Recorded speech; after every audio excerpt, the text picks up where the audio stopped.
is a promise from a liar, cold as ice that cries out for fire. Reflections of words that teach me not to feel, praying this nightmare won't show me what's real. Reach out to take your hand, maybe you'll understand, but you pull away in horror at the coldness of steel. Silver pulse, silent scream, static underneath the dream. Electric paradise, trapped in these memories. Electric paradise, my future is the past I see. If this is life, why can't I feel the fall? Give me imperfection or nothing at all. Electric paradise, I see the cracks in time. Electric paradise, I am not a state of mind. Is it living to be buried alive? Electric paradise, please tell me why.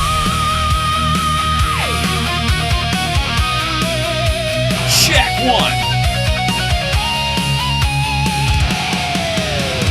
Moving in circles time and again, heartbeats in silence, no message to send. Just for one moment, just for one day, I know it was real if it all went away. I swear that I'm here, I look in your eyes. I want what's real, not photonic lies. Is there blood in my veins? Is it all in my head? Living words I thought I said. Crowded spaces feel alone. Forever is what I call home.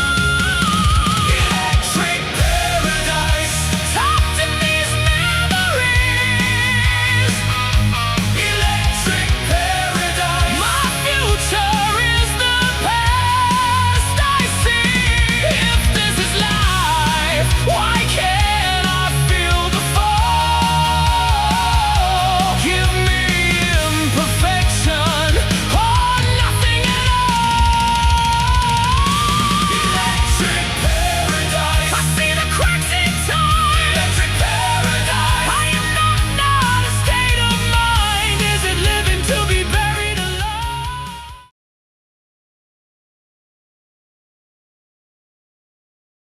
Mic is on. There we go.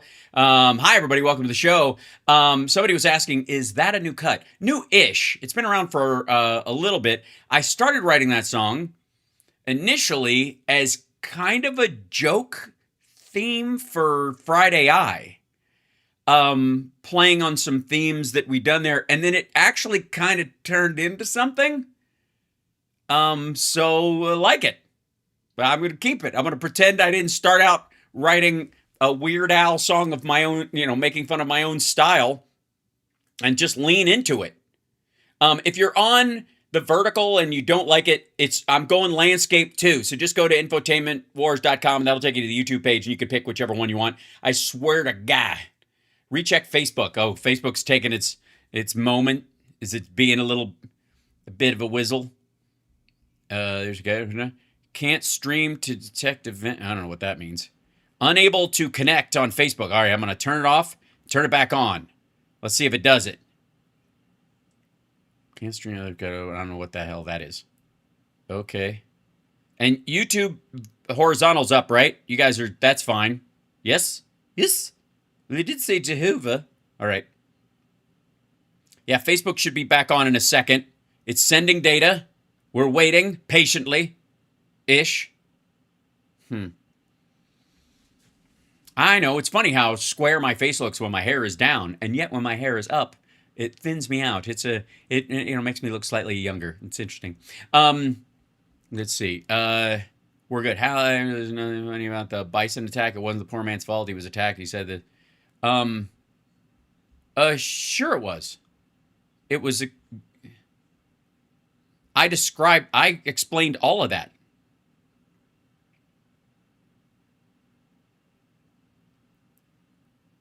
He purposely got. I know. Good on him. The kid escaped. That kind of stuff. Big Steph fan. No one is mocking the overall incident. It's an extraordinary moment. But he's okay. Otherwise, I wouldn't have done that. Okay, no landscape on YouTube. Okay, hold on 1 second. Can stream to detected event. Edit. 1 second. Then,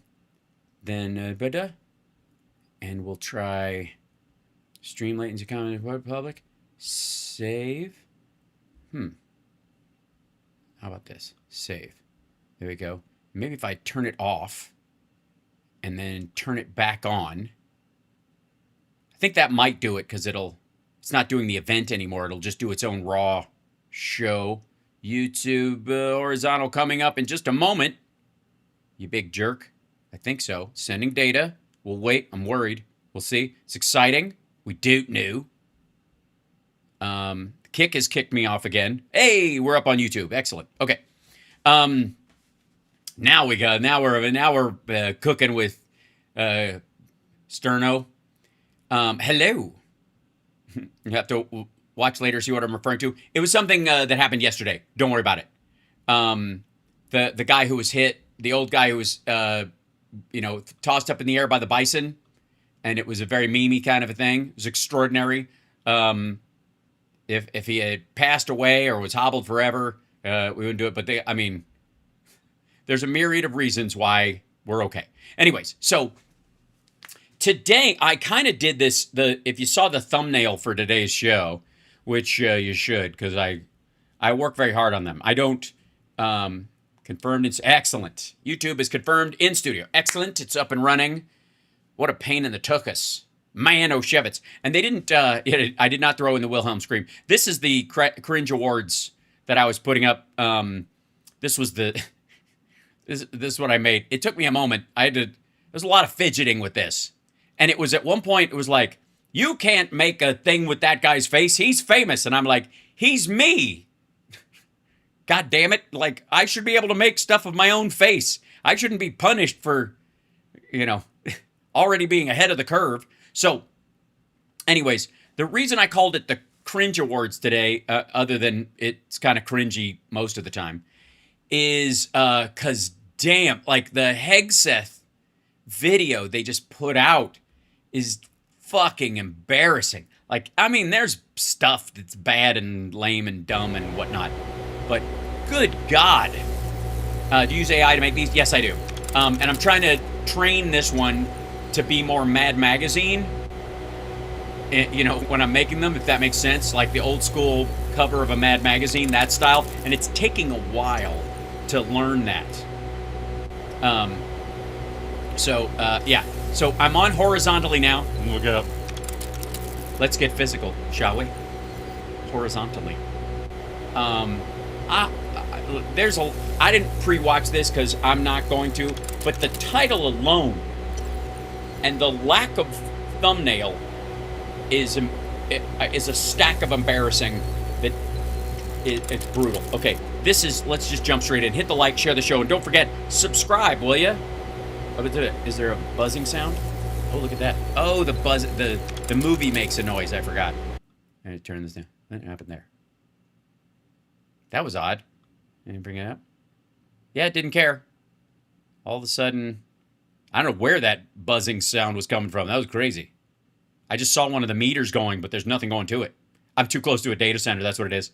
I go on my backside. They're building them everywhere. It's better now, though. Okay, so let's jump into this. Subscribe, will you? I was just in the middle of pushing my button. Let's see. I think we can get 200 thumbs up during the first clip. I think we could do that. Right? I think people can hit the thumbs up and subscribe. Like, I don't know how many subscribers we should see. God, I wish I had a meter that could tell who's subscribing during the show, because we got some people jumping on board. I'm gaining popularity. But the main thing is just subscribe. That's the important thing. Just do it. Just get it over with. Jesus. All right. And then, okay, so here we go. This is so fucking cringe. It's like I'm getting like my neck is starting to creep up on me. Like I can't take it. It's like so brutal, It's like every time look at the title. The high T Department of War. Dude, there is no other more direct way. There's no more direct way to say that you have mouse balls easier than calling something you're involved in the high T ... whatever the hell it is. Good Lord, man. What kind of... The high T Department of War? To which we all shout out, you fucking wish. Man, like, you shriveled up, like you can't claim the pool was cold every day. Good Lord, the high T Department of War. For those of you that don't know, he means testosterone. Ironically, he's not being ironic. This is a 2.5 minute clip. It's less than that, but I'm like, I can't. How do we even? All right, I'll do it. The Department of War, we have the most elite warriors on the face of the earth. But your cameramen are a little busy, so they couldn't tilt the thing down or raise your... Is your stool pushed in? Sorry. Every single day, you are pushed to your absolute physical and mental limits. This is true. I am. Mainly by having to watch this shit. To master the profession of arms.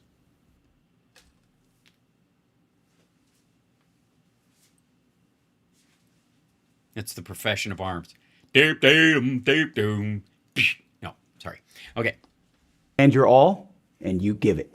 That's right. Now I have nothing to poke holes in leather with.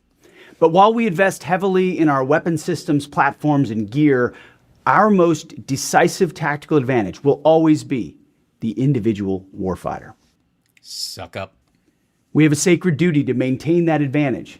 He said duty. Which is why we must constantly look for new ways to optimize your performance. Oh, is this going to be like a subtle dig disguised as flattery? Your resilience and your long-term health. And to meet that... And that's why we're selling testosterone boosting goo packs. Just take one of these every day, and right before when you get up for Reveille, and it'll give you that shot of testosterone. Even the ladies, it doesn't matter. We just need today. This feels like an ad. I'm authorizing a new screening program for testosterone deficiency. Oh shit. So I assume you will be in the back of the line for our service members, ensuring you have the right testosterone levels to operate at your absolute best. Oh my God. Oh. Let me guess. Don Jr. just started a TRT company. What the I was kidding about the supplements, but that's exactly what's happening. What are you going to do? Put terkesterone in the fucking water? It's well-established science that as we age... It's science! Testosterone levels often naturally drop. In some people. Under the supervision of our world-class medical professionals. Warfighters, Why'd you have to cut to a side angle for that line? You just couldn't get it in the original cut? You just... Wait, was it a flub, or was just you were afraid you were going to have to say the name of one of the supplements? 30 and older are going to be tested annually as part of their periodic health assessment. It's a health assessment. Yes. Turn your head and cough is now turn your head and ejaculate into this cup. Are you going to be checking it personally, or? Assessment that happens every year. We're just adding this test. Here you go, son. Step behind that thing and jerk off on this piece of glass. The head of the Department of War would like to look at it under a microscope. I don't know why he's fapping. Why wouldn't he be? He's doing it for America. Those under 30 can voluntarily choose to get the test. Does it hurt? As well. If treatment is recommended, it's entirely your choice to receive testosterone replacement therapy. This initiative, it's not about... So is this when he found out that TRT is not covered by his health plan as a government employee, and now he's trying to make it that way? So the only way he can do it is to do it for everybody? Artificial enhancement. It's about restoring and optimizing your natural capabilities. That's right. That's why we're restoring your natural testosterone by serving you extra servings from the cock plant. It looks like an eggplant, but it's not. Protecting your longevity and ensuring you have the biological foundation required to sustain the fight. We owe our warriors Or rage problems, back knee. the absolute best medical You can shrivel your balls later by overcompensating. care in the world. And this program delivers on that obligation. Right now, as I'm delivering this message, I'm sitting on a special apparatus that tests your sperm count and your testosterone levels. Don't let the zeros on the machine fool you. I'm very virile. But as you sit on it, it kind of sucks you down into it. So don't judge me by the framing. Taking care of your long-term health Sitting on a Sibian. means ensuring you remain What about prostate stimulation? Is that part of the... Doc, I don't know that prostate stimulation is actually part of the... I mean, it might be part of the treatment, but it sure as shit isn't part of the test. Moon River. There we go. You using the whole fist, Doc? Yeah. Thank you, Doc. You ever serve time? All right.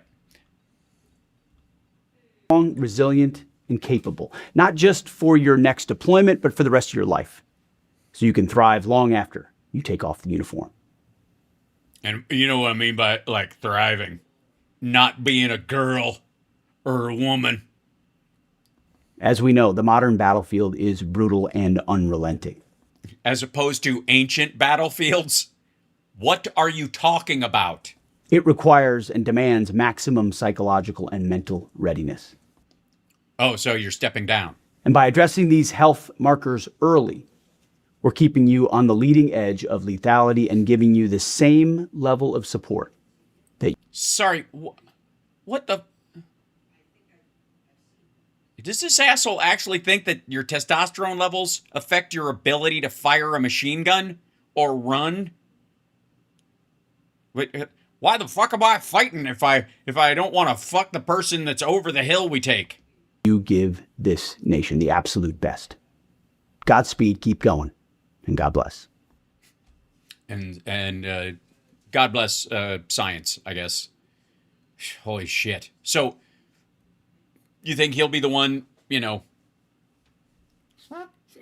giving everybody the what for? This is so stupid.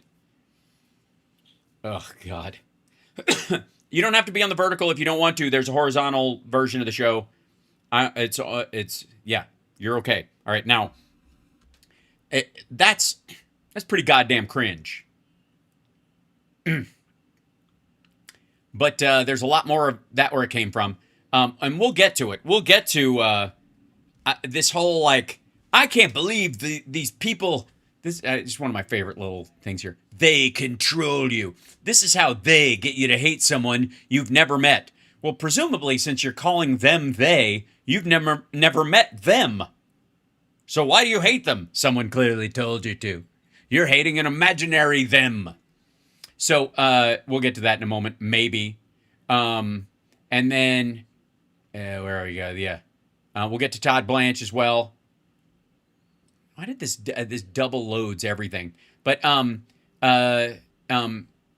the Couch Humper was on Rogan's show. Couch humping, jumping, feel the beat, take it higher, can't retreat, feel the rhythm. Sorry, Can't deny. I just saw a video. I just did it. So for those of you that don't know, come here.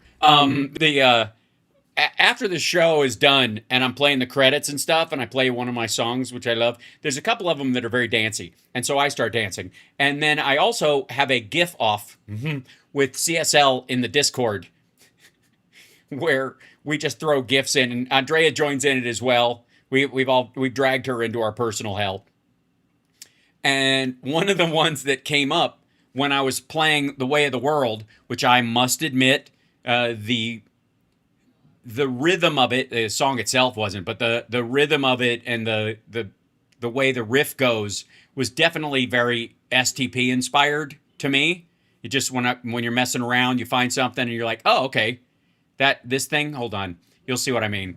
It has a very like, once the drums kick in, I even threw in the when I was singing it, and this part.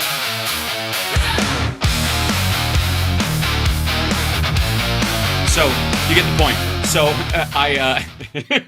so that riff has a very STP feel. Yeah, CSL just threw it back in the in the Discord. But there's this like gif of Scott Weiland, rest his soul, just dancing like he's made out of rubber bands, and that's now stuck in my head.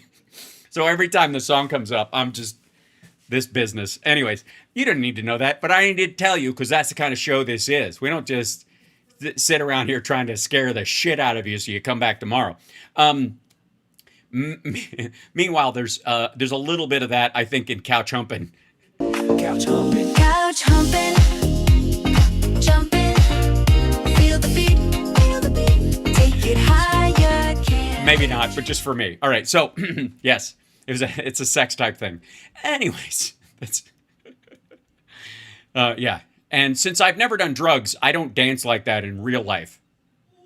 I think you can only dance like that if you learned how to dance from another culture you weren't supposed to be raised by, but they found you in a canoe, or you've just always been high.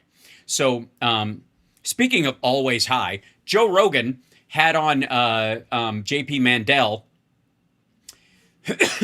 And he combed his hair because he was seeing Joe, and he's got a bit of a crush going on. It must be hot in the studio. They're both very shiny. You would think they would get a little bit of, Joe, why wouldn't you I mean, you're a multi-deca millionaire. Why wouldn't you offer your guests powder? It's the little things that count, like your penis. I'm kidding. Relax. He can take the ribbing. He's allegedly a comedian still. I hear that. He owns a comedy club, so that's usually the end of your comedy career. That's what happens to comics who are like, yeah, this is hard. I would rather live off the backs of other comedians who are actually working for a living. So, anyways, this is J.D. Vance on the mishandling of the Epstein files. Now, I will take issue immediately with the idea that they were mishandled. They were not mishandled. The way they've been handled by Bondi and by Blanche is exactly how Trump wants them handled. This is not an accident. It's a feature, not a bug. Okay. But let's see what they say from this dipshit. The Joe Rogan Experience. I've heard this argument is this idea that Donald Trump, was sort of, I've even heard people say he was blackmailed into this. Yeah, by a lot the of people Israelis. think that. That's not true, dude.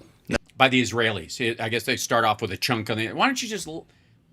Why you have to lead in fucking statement when you're cutting clips? What the fuck is wrong with these guys? It's just not true. I've seen the decision making. Oh, I agree. Yes. For those people like Cenk Uygur and all these dipshits who are like, Trump got, or Kyle Kalinske or whoever, they're all like, Trump was talked into this by Netanyahu. No, he fucking wasn't. He's a grown man. He's the president of the United States. He makes his own decisions. Just because something's stupid doesn't mean it's not the plan. Trump wanted to do this. He decided to do this. No 7 fucking phone calls from Netanyahu was the reason he did it. He chose to do it. Stop letting him off the hook. I know you can walk and chew gum at the same time, and you can consider Hegseth, listen to me. You can consider Netanyahu a complete fucking scumbag and a war criminal, which he is. But you also can't your only evidence can't be that he talked Trump into doing something he didn't want to do. Because at that time, at the same time, you're inflating the idea that Trump didn't want to do this. He fucking did. And if he didn't, it's even worse.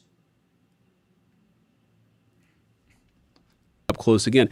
Whether you agree or disagree with our negotiation. Disagree. Also, I disagree that there is a negotiation. Is that okay? I don't actually believe a real negotiation is going on. Period. You agree or disagree with the decision to launch the campaign Epic Fury to begin with. Disagree. The idea that Donald Trump is being back. The idea that this is someone else's dumb idea is ridiculous. This is, I got to tell you, this looks like J.D. Vance trying to lay this right at Trump's feet.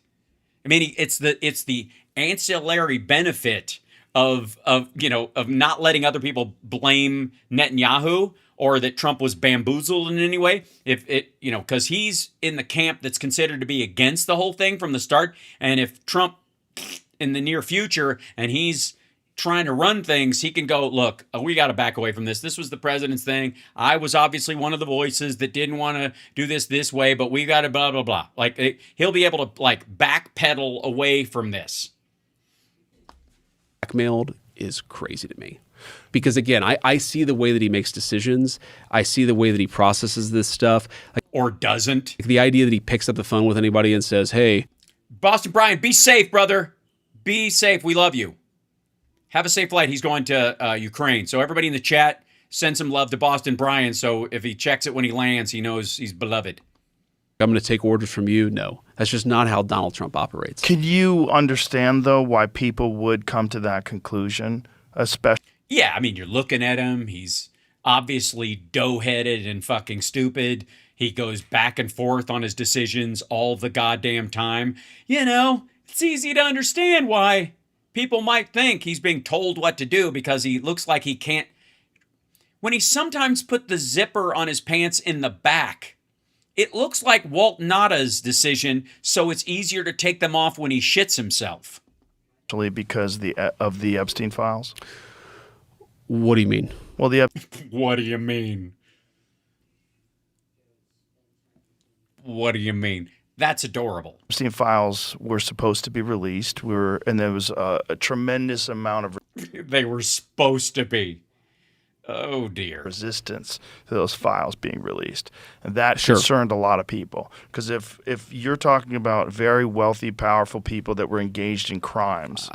Oh, you mean Trump himself? So you're basically saying, like, Basically. The fear is that whatever's in the Epstein files was used to blackmail, like, the administration into doing the Iran thing. Or at the very least, the people that were involved in the Epstein files that didn't want them coming out had undue influence.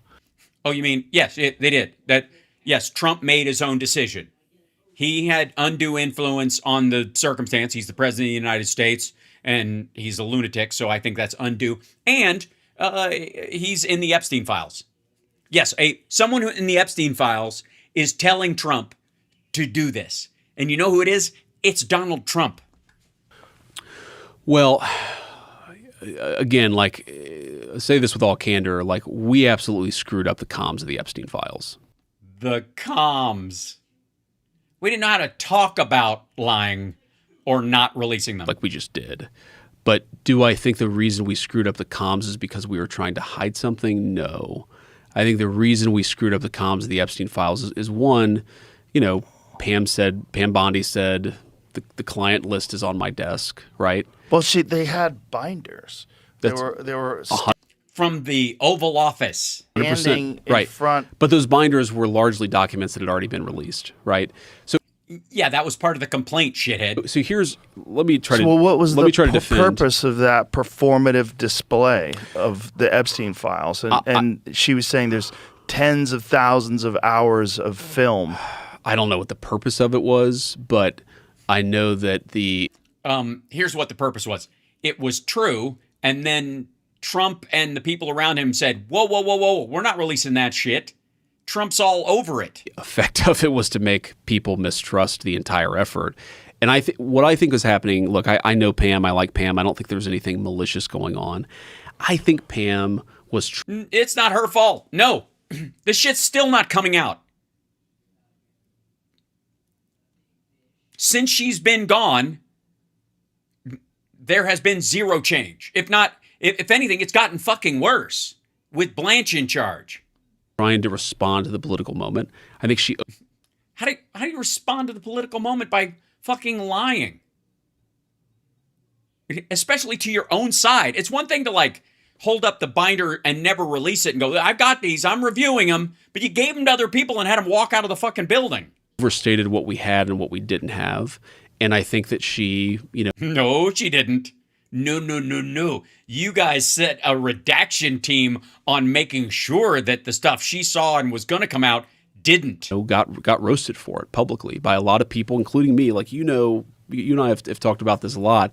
I'm like one of the OG Epstein conspiracy theorists. I've probably gone down every single rabbit hole You have absolutely not. we go down, most Gibberish. of them today. Look, the original sin of the Epstein investigation, and obviously I'm biased here, but it was not what Donald Trump and the administration did in 2025. It was, you have to go back to 2007, 2008. The original Alex Acosta investigation of Jeffrey. Whoa! Trump hired Alex Acosta to be his labor secretary, fuckwad. Epstein, where he basically dropped the federal charges. I think Epstein ended up getting prosecuted on some sort of local You think? thing. But the original warrant, he had the original warrant back in 2008. What was he looking for? What was he allowed to look for? What were they collecting? It was not looking at a broader conspiracy. So that They made a deal not to. happens. Okay. Epstein gets pinched. I think he goes to prison, or maybe this is when. You think? Jesus Christ. How can you say you're the OG conspiracy theorist and these details are like, I can't, maybe. He was on house arrest. But He was not on house arrest. He'd like report to jail at night, but he'd had a fucking key and he could let himself out if he had business meetings. like anything that existed from the 80s and 90s up to 2006, 2007, anything that existed that we didn't get back then was disappeared. Right. So like when people say, has what you've seen on the inside make you think that that Epstein never blackmailed people or that Epstein never engaged in broader sex trafficking? No, absolutely not. What I have seen, and I've looked at most of the files, is that there just wasn't dispositive evidence. And if that dispositive evidence ever existed, it was probably destroyed after 2006, 2000. No. If it was destroyed when Trump's FBI raided the properties when they arrested him in the first place, and he faked his death and escaped with the help of the administration. Now, like again, in our defense, yes, was there some bitching and moaning, and was there some back and forth? Yes, but we eventually collected 6 million documents as part of the effort. The president, people say the president was forced into releasing the documents. Like, again, the idea that Donald Trump could not have killed that legislation, especially with the United States Senate, is a joke. Whoa. No, it was politically untenable with his own side. Of course he couldn't kill it. He could veto it as president because he has those powers. But if he did, you think the maggot blow up on the drag ass is bad? Imagine the blow up if he'd have vetoed that fucking thing at the numbers it passed on. He absolutely could have killed it. What did he do? No, it was a veto-proof majority. If it had gone back to the Senate, they'd have voted on it again, and it would have passed with a veto-proof majority. He had to sign it, or people would notice he vetoed it to save his own ass. She said, "No, we're going to release these files." He thought, he was annoyed by the story. He was annoyed by the Democrats accusing him of doing things bad. By the way, like. Doing things bad? No, it's doing bad things. He does things bad all the time. That's the reflecting pool. The reflecting pool is an example of him doing things poorly. This is bad shit he did. Do I think there is I've never seen a single piece of credible evidence that the President of the United States engaged Yeah, it's hard getting the word credible out. In wrongdoing with minors, ever. With minors. Never seen anything where he engaged credible evidence. Because you don't count their statements. The evidence doesn't count as a statement. I understand how he's a lawyer. He's playing around with those parts of it, I guess. But yeah, with minors. So you're saying he raped adult women is the point. So like when the president says the hoax, that's what he's talking about, is this democratic idea that he somehow was a pedophile. It's absurd. It is not absurd. There's no evidence for it. First of all, yes, there is evidence. You want just circumstantial evidence? Go back and watch all the video of him talking about Ivanka as a young girl, talking about Tiffany before she was fucking born, talking about his female children. Now, the Epstein law gets signed. We find 6 million documents. We find about 3 million of them are actually responsive, has something to do with the Epstein estate. We release all of them, with the exception of a few things that are like, you know, the courts have said that we have to redact certain things or we can't release certain files. But like we did. No. The law states that you just redact the victims' names and information, and they didn't. You didn't. And essentially so that they would feel threatened and shut the fuck up. Release all these files. Did it take longer than it should have taken? It's taken. You're talking in past tense, dipshit. It's still ongoing. There's still 3 million plus documents and God knows how many terabytes of stuff that hasn't been released. Get out of here. But we did release these files, and again... No, you didn't. Nope. How many pages can be in a file? Digitally, it could be infinite. Physically, I'm sure there's some limitations on what will fit in a fucking folder, right? But if I take one page out of it and give that to you, have I released the file? This is so gross. This is so fucking gross.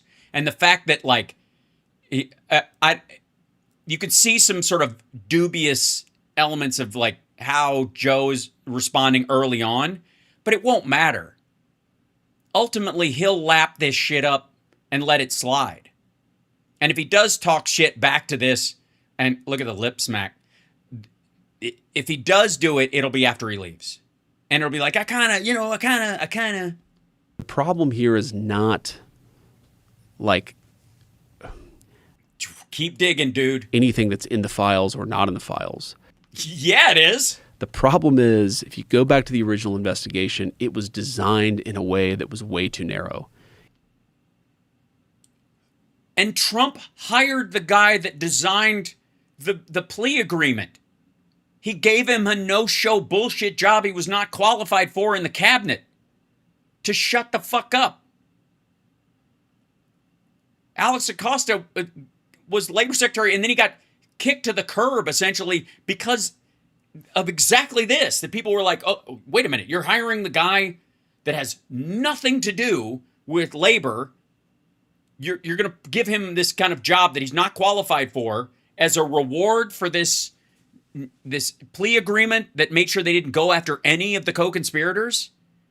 Meanwhile, also, Pam Bondi could have tore up that agreement and said, I don't believe this to be constitutional. It's not law under Florida. We're revisiting this. We're not making plea agreement deals with people who are not even named in something. What the ever-loving fuck is that? If there was a broader conspiracy, and you know my view is that there probably was. God. Then Trump would have hired the guy who... Oh, shit. The evidence that existed in 2007... that was the opportunity to get So it. when you say there probably was a broader conspiracy, what exactly are you saying? I think there are a few different options. I mean, look, man, I like you and I could literally do 2 episodes about this. Then go for it. Asshole, he sits and talks all goddamn day. This is not a 7-minute segment on Fox and Friends, shithead. The mic is open. There are no callers. Joe is baked. This could go on forever.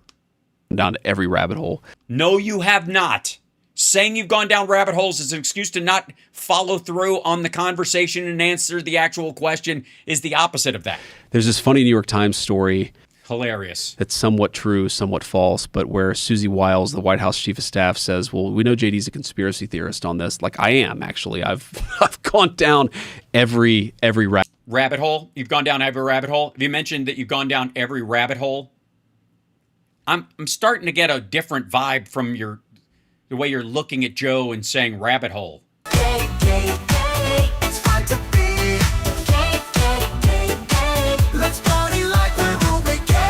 Look,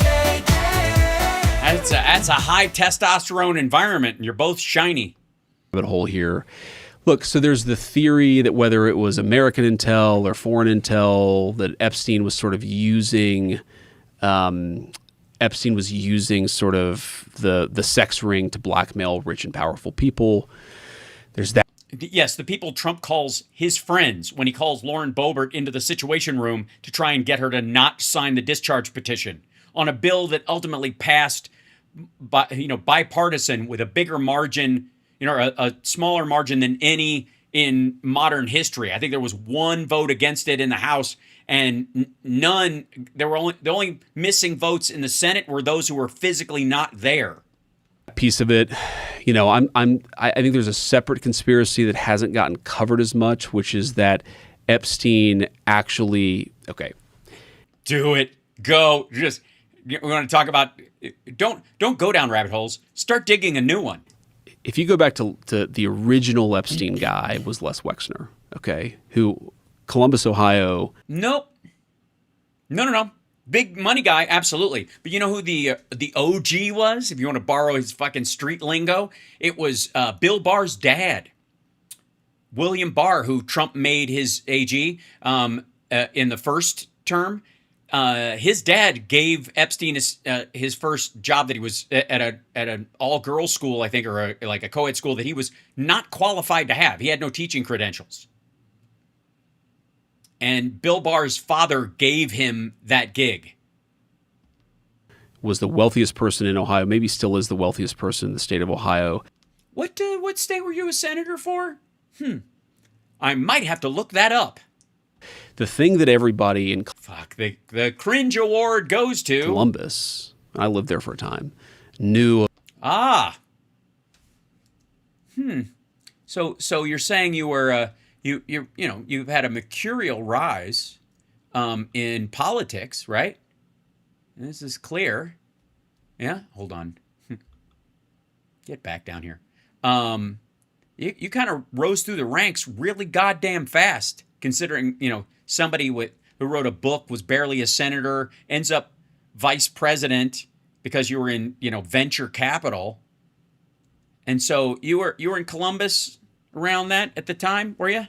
Ohio was the wealthiest person in Ohio, maybe still is the wealthiest person in the state of Ohio. The thing that everybody in Columbus, I lived there for a time, knew about the Wexner-Epstein relationship is that Epstein was his tax guy. That Epstein was like the genius at identifying weird tax strategies that would... Bullshit.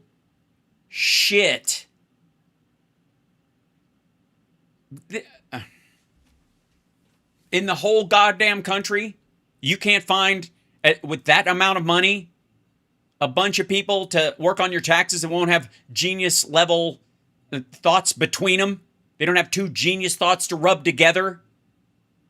And so he's got to go to Epstein and sign over his fortune to this fucker. And you're saying it's not because of blackmail? It's not because he had control over him? The story about him being a genius might be true. The idea that he was and there was nobody like him, get the fuck out of here. Allow you to not have to pay taxes. But if you were being a little skeptical, would also say that it would allow Epstein to either blackmail people or to have a separate nexus. Okay, hold on. That he was blackmailing people with the tax advice he was giving?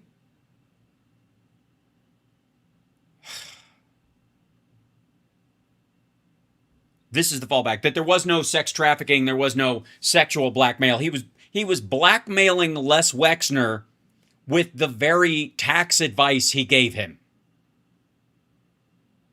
And it was so good / illegal that Les Wexner couldn't pass it up. What the? Oh my God. Please someone put a camera on Joe while he's listening to this horseshit. Influence and control on rich and powerful people. And so I think there's an underreported, underexplored story of was Epstein like doing a lot of tax stuff? Oh my God.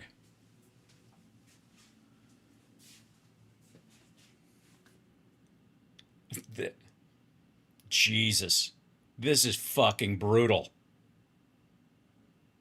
So the fallback on Mr. Rabbit Hole conspiracy theorist is that Epstein didn't have sexual blackmail on these guys. They signed over half their fortunes to him because he gave them tax advice. They took it, and he was going to tell on people that they took his advice?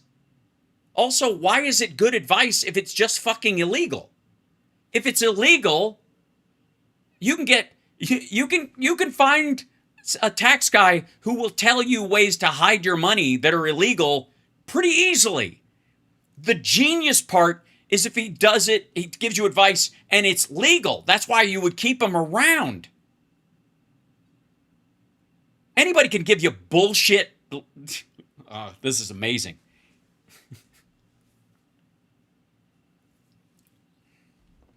Was not on the up and up, and is that one way in which he gained black? No, because there's plenty of people who give you advice that's not on the up and up. Blackmail. It's not opposite of the sexual blackmail story, but in some ways it's you know. Oh man, he's trying to give Les Wexner an exit strategy. Yeah, Les just didn't have another tax guy he could run this shit by, or a fucking lawyer. Holy shit. Sorry. So we're supposed to believe that Les Wexner didn't have lawyers on his payroll that he could go, hey, I got this guy. He's giving me some great tax advice, but could you take a look at this? And under attorney-client privilege, I'm not going to tell you if I'm going to do it or not, but could you maybe reach out and check it and see if this is something that might get me thrown into, Guantanamo? You could imagine both things being true. No, I can't, because it's fucking ridiculous. But it does sound like a former senator from Ohio who's going to need that dude's money for the election cycle in 2028 is trying to give Les Wexner an out. No one who's a billionaire like Les Wexner signs over, power of attorney over their entire fortune to a guy that's blackmailing them over a tax dodge. They just hire another accountant, pay a fee, and then find another way around the taxes and send that guy to jail. Unless he's got video of you with a kid. God damn, this is weak. I also just think there's an element of he was a scumbag. He was a very sick person. He was Donald Trump's best friend. They ran together for 25 years. He was introduced to him by Roy Cohn, another scumbag. Built relationships with a lot of other rich and powerful people who he put in his cabinet, who were all also in the Epstein files. Just didn't have any real moral judgment about the fact the guy was obviously a scumbag. And again, you mean Donald Trump? Of all the people, Lutnick, everybody, Trump knew him the longest. And again, to our dear maggot friends out there, I would like to ask you the simplest of simple questions. How long would it have taken you, hanging out with this guy, partying with him, to figure out he was a pedophile? The way he talked, the way he brought shit up to Nutlick and all those guys, how long would it have taken you to figure out he was fucking underage kids? How long? 5 years? 10? 12? 18 years? Would you have been friends with him for 19 years, and when they asked you about it in a magazine, you said he likes his women on the younger side, and then 4 years later going, obviously, everybody knew that guy was a scumbag. Go back to defending Donald Trump. I know people don't want to hear this these days. Oh, I want to hear it. But who was the guy? People say Donald Trump's blackmailed by Jeffrey Epstein. Who was the guy who narked on Epstein to the Palm Beach police? He didn't. He avoided being deposed under oath. He called and volunteered information so they wouldn't depose him under oath. And then the deal that was made by a guy he would later give a job in his administration, who God knows he may have been sliding money to the same way he did with Pam Bondi, but nobody was looking back then. It's in the Epstein files. Right. It was Donald Trump. He also kicked. And no, it isn't, by the way. No, it isn't. It is not in the Epstein files. It's in the investigation after the fact, where Donald Trump called and dry snitched and then called Epstein and said, dude, the cops are onto you.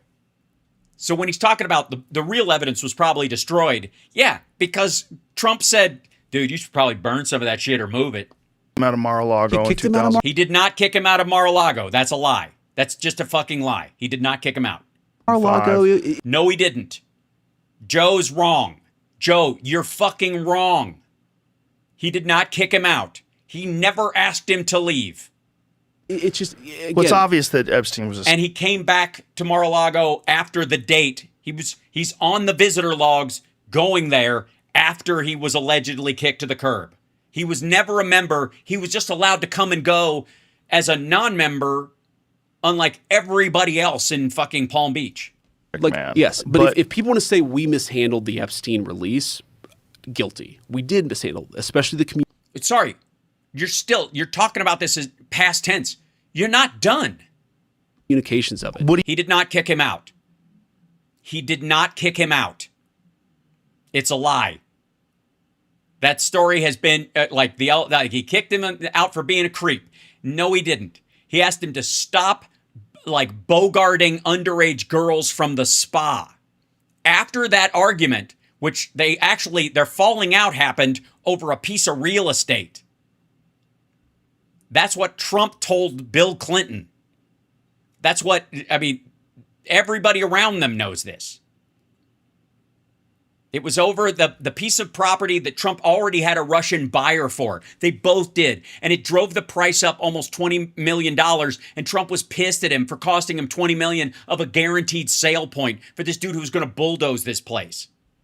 It had nothing to do with spa or not spa. That's the backdated story. And it was the fun part was everybody saying he kicked him out for being a creep. And Trump stepped on that lie. It's garbage. It's a lie. Stop it. Nobody's buying it. It was this myth that rumbled along for a long time, and then Trump himself blew it up. And there are records in the Epstein files that have been released that show that Epstein visited Mar-a-Lago after that date. After when they were fine again. Shit, there's even stuff in there about him possibly being at the White House for Trump's first year in office. When Trump was burning the visitor logs. Remember that shit? Remember when Trump stopped doing visitor logs? Gee. Does that sound like it's on the up and up to you? Wouldn't you want a list of everybody who visits the president in the people's house? Things should have been done. I think that we should have just dropped everything at the very beginning. And obviously it takes a little time to review the stuff, to find the stuff, to redact things where you have victims and so forth. But we should have just done it as quickly as possible. But some of the stuff that was redacted, some of the names that were redacted weren't victims. So, yeah, I've looked into this and... You've gone down every rabbit hole, I hear. Somebody told me once that you've gone down every rabbit hole. I've started to believe, because I've heard it so many times, that you've gone down every rabbit hole. Is that the case, that you've been down every rabbit hole? Jesus Christ. My understanding of this, having looked at a lot of this, but not all of it. Oh, boy. Plausible deniability. Is that it is sometimes hard to draw a distinction between victim and co-conspirator. And let me highlight this in a very sort of obvious way. Ro Khanna, who's been one of the loudest voices on the Epstein file. Well, he became very loud on the Epstein files the minute Donald Trump became president. Didn't seem to care about it during the Biden administration.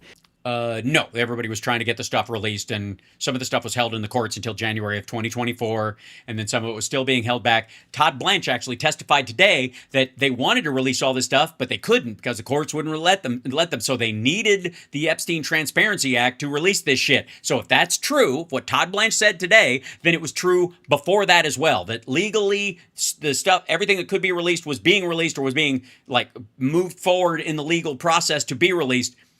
But past that law, anything that's being held back is being held back illegally. He actually brought one of the Epstein victims, I think, to the State of the Union last year, or maybe it was the year before last. Well, that victim, and I'm not saying she wasn't a victim. I don't know anything about her particular case. Well, then you probably should shut the fuck up. She was also listed as a co-conspirator in some of these documents. Right, so there's an idea that some of the people who were engaged in the sex trafficking. Oh my God, You mean the 16-year-old girls when they turned 17 were gathering girls for him because they were being paid to do it because he groomed them for that kind of shit? And you think they're the same as fucking Les Wexner and all these other dipshits? We're also, facilitating it as well. So they were incentivized to get more girls. Yeah, but yes, that's right. But the idea is that it's hard to sort of No, it's not. How about this? Anybody who had a dick who's in those files is an active co-conspirator. And then we'll check on the ladies later. a little bit of a gray area between. No. The gray area is all in the female world. All the actual co-conspirators, the ones we're talking about, old farts like Trump. What the fuck? Some of the people who were alleged victims were also alleged co-conspirators. Jesus Christ, what a dodge. This is so gross. And so what DOJ tried to do was kind of make that judgment as best they could. And yeah, then why did they blank out any of the men who were visitors to the island, period, end of story? Release as much as possible. Including Nutlick. But it's clear that he was trying to get in contact with people that he felt were influential. It was clear that he was trying to get people to get together on the island and meet at parties. So there was something he was doing where he was trying to either influence people or compromise people. Correct. So it's not – there's some sort of an operation that was going on. There is a story there, and I will go to my deathbed believing there's a story there, but I – Whatever. But we're never going to uncover it because my boss is a big part of the story. can't prove it. He's Voldemort, so we're never going to crack open a copy of Harry Potter.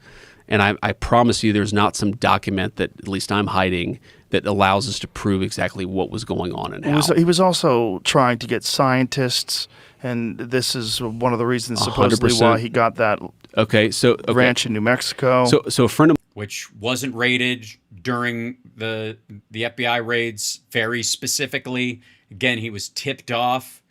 Howard Nutlick was his next door neighbor.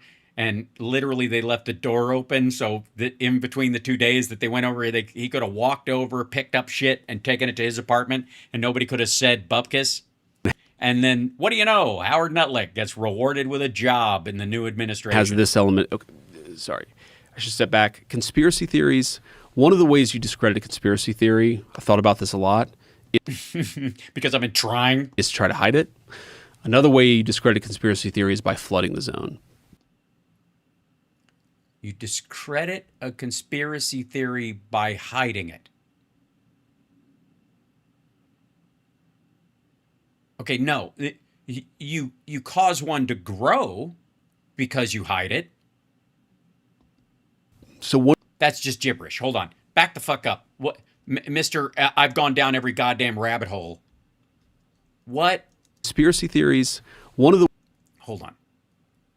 This is one of the reasons supposedly 100%. why he got that ranch in New Mexico. So a friend of mine has this element. Okay, sorry. A friend of yours, Les Wexner? Does he live in Columbus? I should step back. Conspiracy theories. One of the ways you discredit a conspiracy theory, I thought about this a lot, Because I've been trying desperately, and it hasn't really been working. I don't know what to do.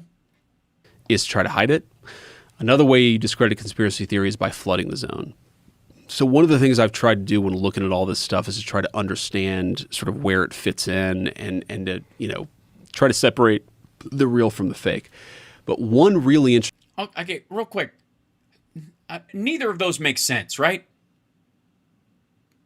I got to tell you that sounds just fucking dumb. You discredit a conspiracy theory by hiding it, and then you discredit it. Hold on. Hide it. Another way you discredit a conspiracy theory is by flooding the zone. Flooding the zone. Does anybody know what the fuck he's talking about? Flooding the zone? What do you mean is you take the real details that are coming out and then you throw in a bunch of shit that is untrue and it doesn't turn out to be true, so it breaks down the stuff that is true. You people forget the stuff that is true because you've thrown... Right. So he's basically describing what the administration is trying to do, which is if you send out a bunch of stuff that isn't true about this, then people will assume the stuff that comes out about Trump is equally untrue. So one of the things I've tried to do when looking at all this stuff is to try to understand sort of where it fits in, and this is such fucking gobbledygook. And to, try to separate the real from the fake. But one really interesting element of the whole Jeffrey Epstein saga. Okay, so he dies in 2019. Mm-hmm. Citation needed. Right, this is at the very end of when Trump was in office and his AG was running things, and his old running buddy gets arrested for this, is finally going to trial, might spill, and suddenly he's dead / gone. Trump administration. Right. It's interesting. It happened. It's weird how Obama and Biden pulled off a conspiracy while Trump was president. He's that much of a fuck up. During the Trump administration, according to Benny Johnson, Hillary Clinton snuck into the jail and fucking killed Jeffrey Epstein to protect Bill. And Trump was like, I don't know what happened. Death coincides very, very closely. This is not my observation. This is a friend, but I don't want to, reveal confidences here. Why? It's an observation. It coincides very closely with the end of what you might call the era of censorship in academia. So back in 2019. Oh my God. Who? All right. Peter Thiel. Sorry, they killed Jeffrey Epstein to free the scientists to sell ivermectin to create wormholes. 2020, So they're protecting Eric Weinstein and his fucking brother, another regular Joe guest. Reached sort of peak academic censorship. No. Even most maggots think peak academic censorship was during and right after COVID started, 2020 and 2021. People wouldn't publish a medical study. The shit are you... have sort of disparate impact racial undertones. What's going on? Or people were getting fired from academia for not doing land acknowledgments, stuff like that. Okay? I'm not saying that stuff has completely gone away. Hold on. What the dick whack nonsense what is he talking about? Where people wouldn't publish a medical study because it might have sort of disparate impact racial undertones. Or people were getting fired from academia for not doing land acknowledgments, stuff like that. Okay? I'm not saying that stuff has completely gone away, but Epstein, we know, was funding a ton of scientists. By the way, where did his money come from? He was funding a ton of scientists. Columbus, Ohio, by and large. Also, it doesn't cost that fucking much. But when he died, it's almost like censorship died. He freed us all. The era of censorship started to break. What the hell is this? Holy land acknowledgement is not acknowledging this is stolen native land, I'm presuming. And what? And there was an anti-eugenics bell curve white supremacist stuff was being shut down, and therefore when Jeffrey Epstein, they sacrificed him to Moloch, and then all right. This is shockingly, bizarrely stupid. As defenses go in this situation, this is the worst one I've heard. And he's the vice president of the United States. He's one heartbeat that's, probably, half a heartbeat closer than we think it is away from controlling the nuclear codes. And what the... I want to see, how Joe responds to this, because this is fucking baffling.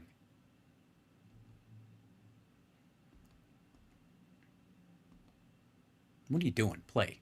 Has completely gone away. But Epstein, we know, was funding a ton of scientists. By the way, where did his money come from?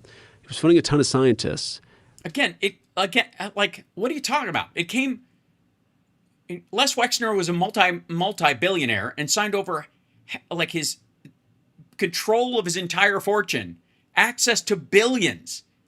The ancillary, like, you know, the interest off of that amount of money could buy you a fucking island and 3 big houses in the United States. And his house in New York was a gift. He got it for $1.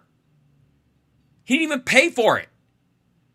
Who gives a fuck where the money comes from if somebody is giving you giant properties? I think the question is, who the fuck gave you the house and why?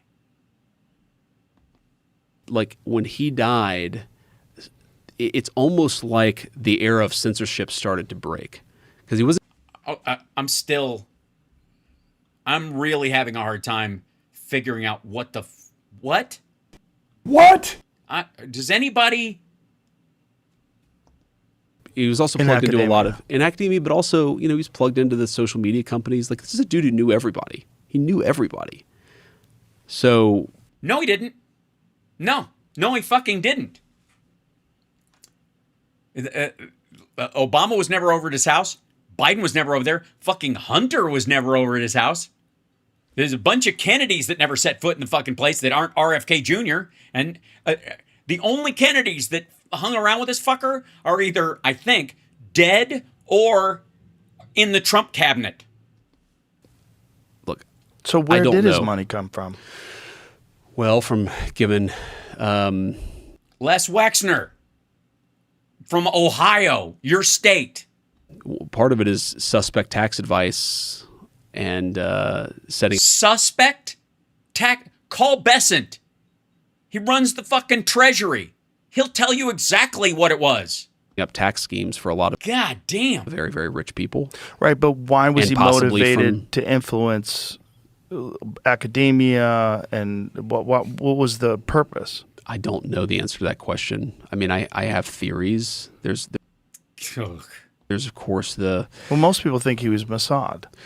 Mossad or CIA or some other deep state, whether in America or Israel or another. Sorry, CIA is an actual organization. It's not deep state.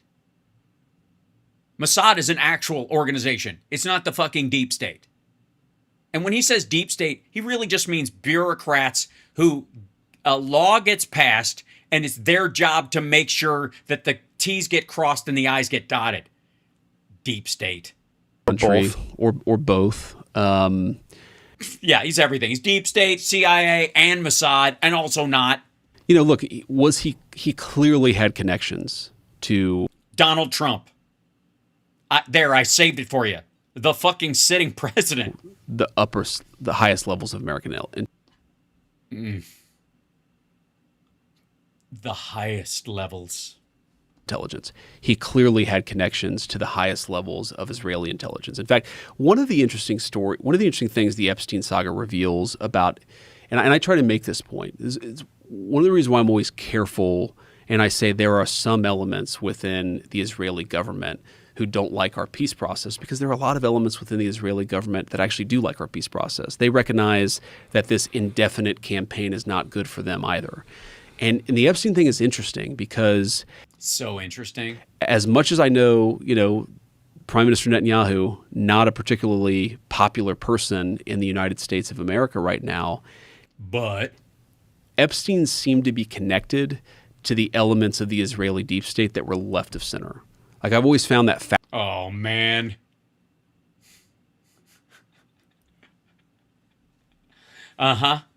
Yeah. Maybe that's why he hung out with Trump, because Trump was pro-abortion and all that shit back in the day before he realized he could sucker Christians into voting for him by lying straight to their face. fascinating. It wasn't like he was super connected to the right of center of Israeli politics. What, like Ehud Barak was a fucking Sanders wannabe? America, he was connected across the board. Like, he had Republican friends, he had Democratic friends. He had much deeper connection. Who did he party with the most? The most. Of all the people, that the elites, the big, well-known people, who did he party with the most. To the Israeli left of center than right of center. I don't know what that means. I've He always was found that hanging out with interesting. Steve Bannon and Noam Chomsky. Exactly. He had, again, in America, he had friends across the political spectrum in a way he didn't necessarily have in Israel. Like, okay, nothing was fucking said in that. What a fucking, and what a bailout for Rogan and all that shit. Like, just tap out at that point. This is not going anywhere. And wherever they went afterwards was worse than that, or they wouldn't have cut it.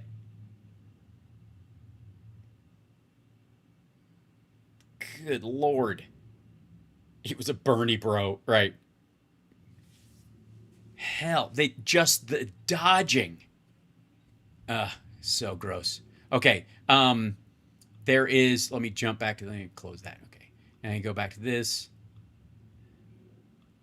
Can I have a moment of, like, we'll step aside from that. That was gross and nasty and hideous.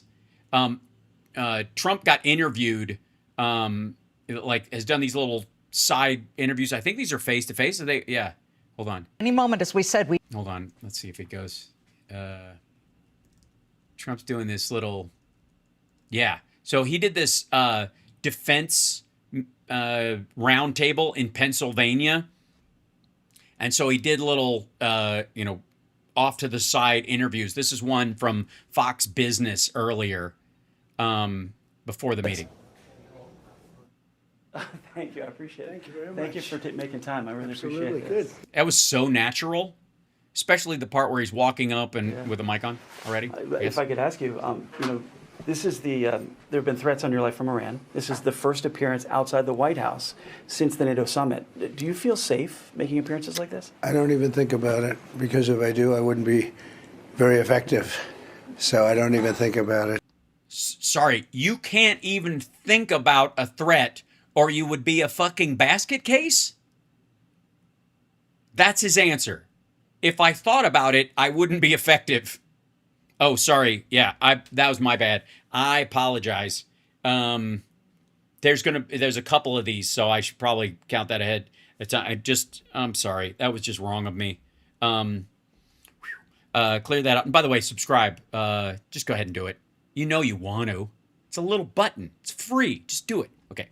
So if he thought about the threats against his life, every other president has had death threats. Every other president, especially during, wartime or other processes like this, have had threats on their lives, ongoing, direct, and he can't even think about it, or he wouldn't leave the building. Well, I mean, he is building this like highly fortified ballroom to hole up in and grow his fingernails and piss in mason jars like he's fucking Howard Hughes.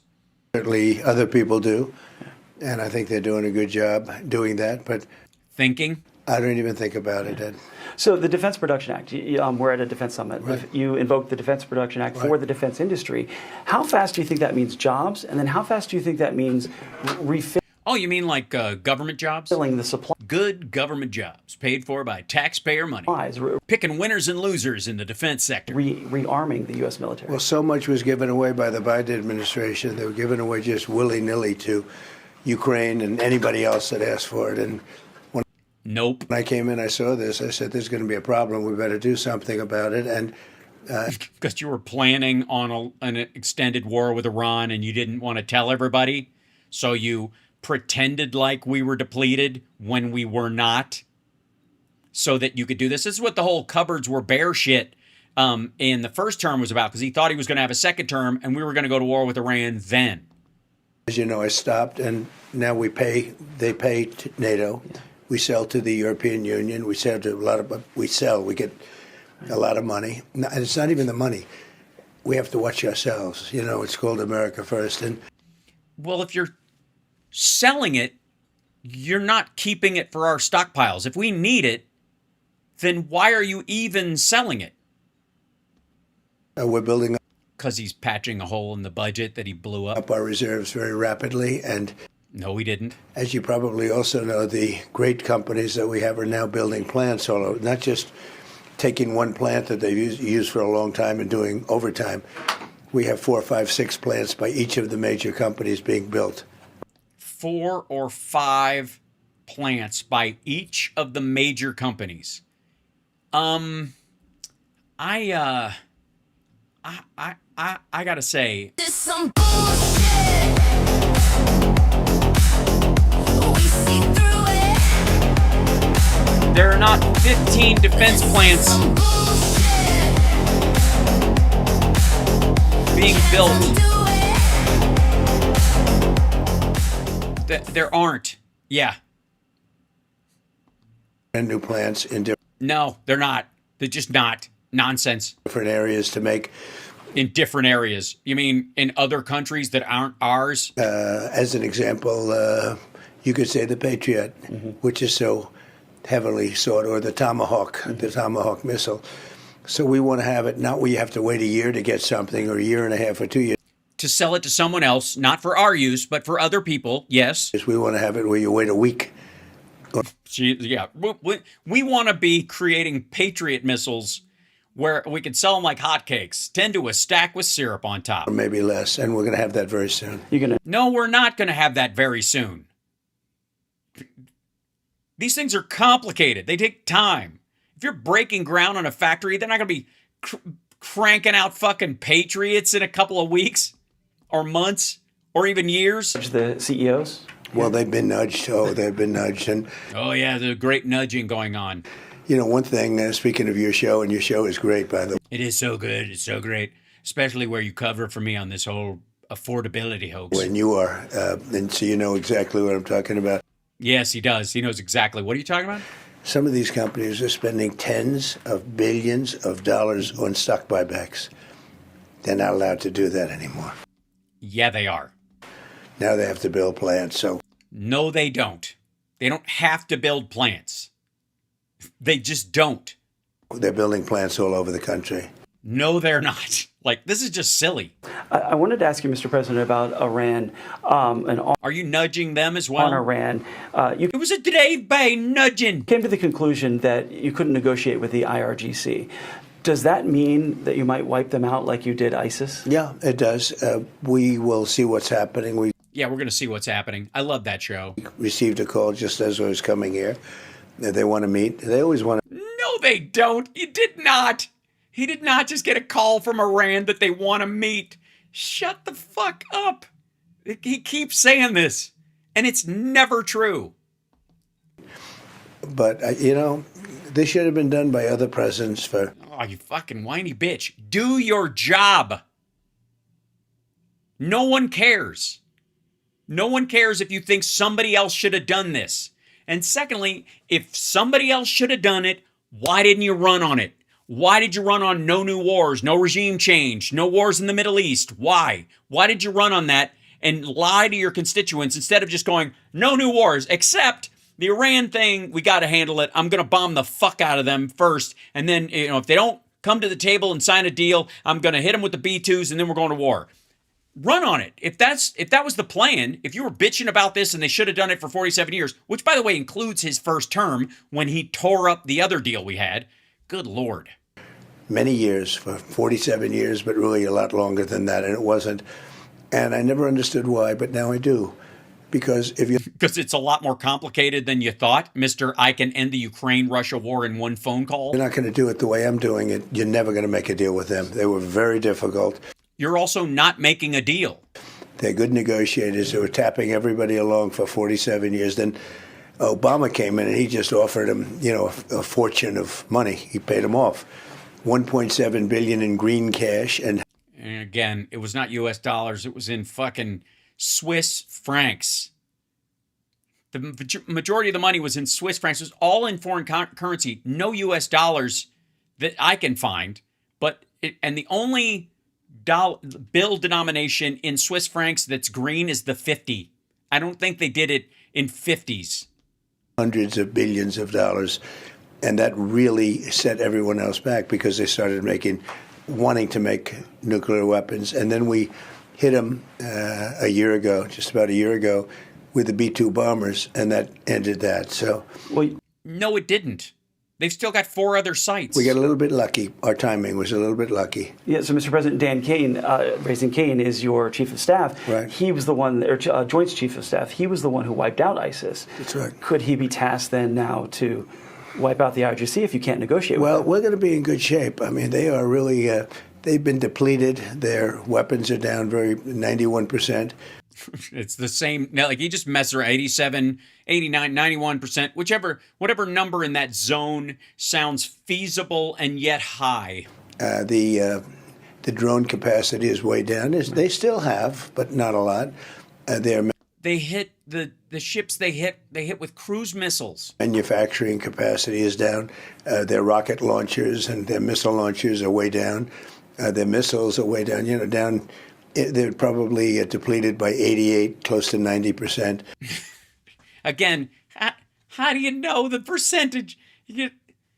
It's been that number static. We've been hitting the shit out of them apparently for the last week.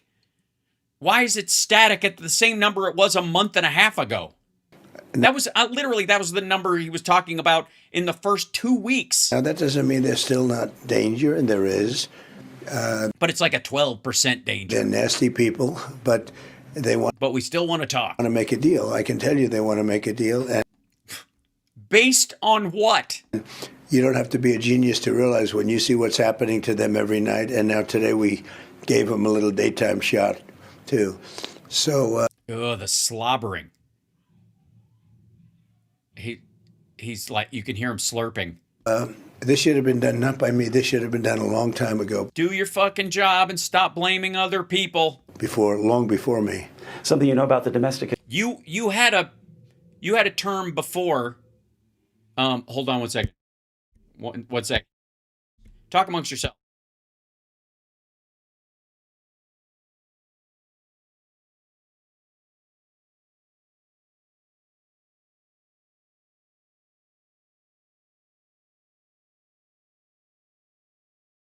There was noise in the other room, and I was concerned. Economy. Inflation report came out for June. It was actually deflation. It was down 0.4%. Yep. Are you concerned, though, that renewed operations in Iran might turn that around, or is that going to be a trend, Well, you think? look, they're making a lot of money. The defense companies are doing great. It's jobs. The defense companies are doing great. It's jobs. It's all jobs. I'm not doing this for jobs, but when you think of it, we make our own equipment. We make the best military equipment in the world. What I do want to do is make it faster because we need it, but Because apparently that's how he's going to patch the hole in the deficit he created, was selling arms. That'll bring peace, for everlasting peace, to the Middle East. guys need it. Saudi Arabia, I mean, if you told Saudi Arabia buy 5,000 Patriot missiles, they'd buy them instantaneously. So we need this stuff. It has to be made faster, and we're doing that. We are building plants. Not only that, cars, AI. We're building plants at a level that we've never seen in this country. We have $19.2 trillion. Gibberish on the website. They count 9.2. That's his, not 19. He adds 10. I don't know why, to the 9.2, which would, I mean, you would think that would be enough just to brag on, even if he includes in that 9.2 the budget, the federal budget, which is almost approaching $8 trillion. He includes that in the investment money that he's talking about. And he adds another 10 on so people won't notice. He's like, we're investing in so much. So that's what the budget is all the time? It's just investing? Well, shit. So whoever raises the deficit the most and spends the most during their presidency is the one investing in the country the most? And I think now it's even higher than that number. There's never been a number like that for any country at any time. Yeah, there still isn't, you dingbat. Do you see inflation at the end of the year less than it is now? Well, oh, sure. Yeah, definitely. I think so. I think what's happening is oil's going to be a little bit of a yo-yo for a while. For a while. It goes up a little bit, goes down a little. Does it? Little bit, and well, yeah. Once you run out of the strategic reserve, we get below pumping capacity. It's going to go nowhere but up, dummy. When this is over, oil is going to drop like a rock. So the answer would be yes. Because of demand destruction. And also, do you notice the huffing and puffing? Anybody else notice that? he's halfway through and we're starting to heave a little bit. And when this is over, oil is going to drop like a rock. So the answer would be yes. One quick topic. Yes. The Federal Reserve. Would you be okay if the Federal Reserve paused rates for the rest of the year? Well, it's better than raising them. Okay, I mean, I'd like to see them go down. I'd like to see our country have the lowest rate anywhere in the world, you know. Right, because you want to refinance all your properties. Well, you have other countries that are only there because of us, that are only successful. You know, they call blue chips. I don't have to mention them. You sort of know who I'm talking about. Sort of. They're like blue chips. But they are a lot like blue chips. They have massive purchases from us, and we have deficits with them. And, you know. Oh, Woody Mays, thank you so much. Social media and the medium, not yours.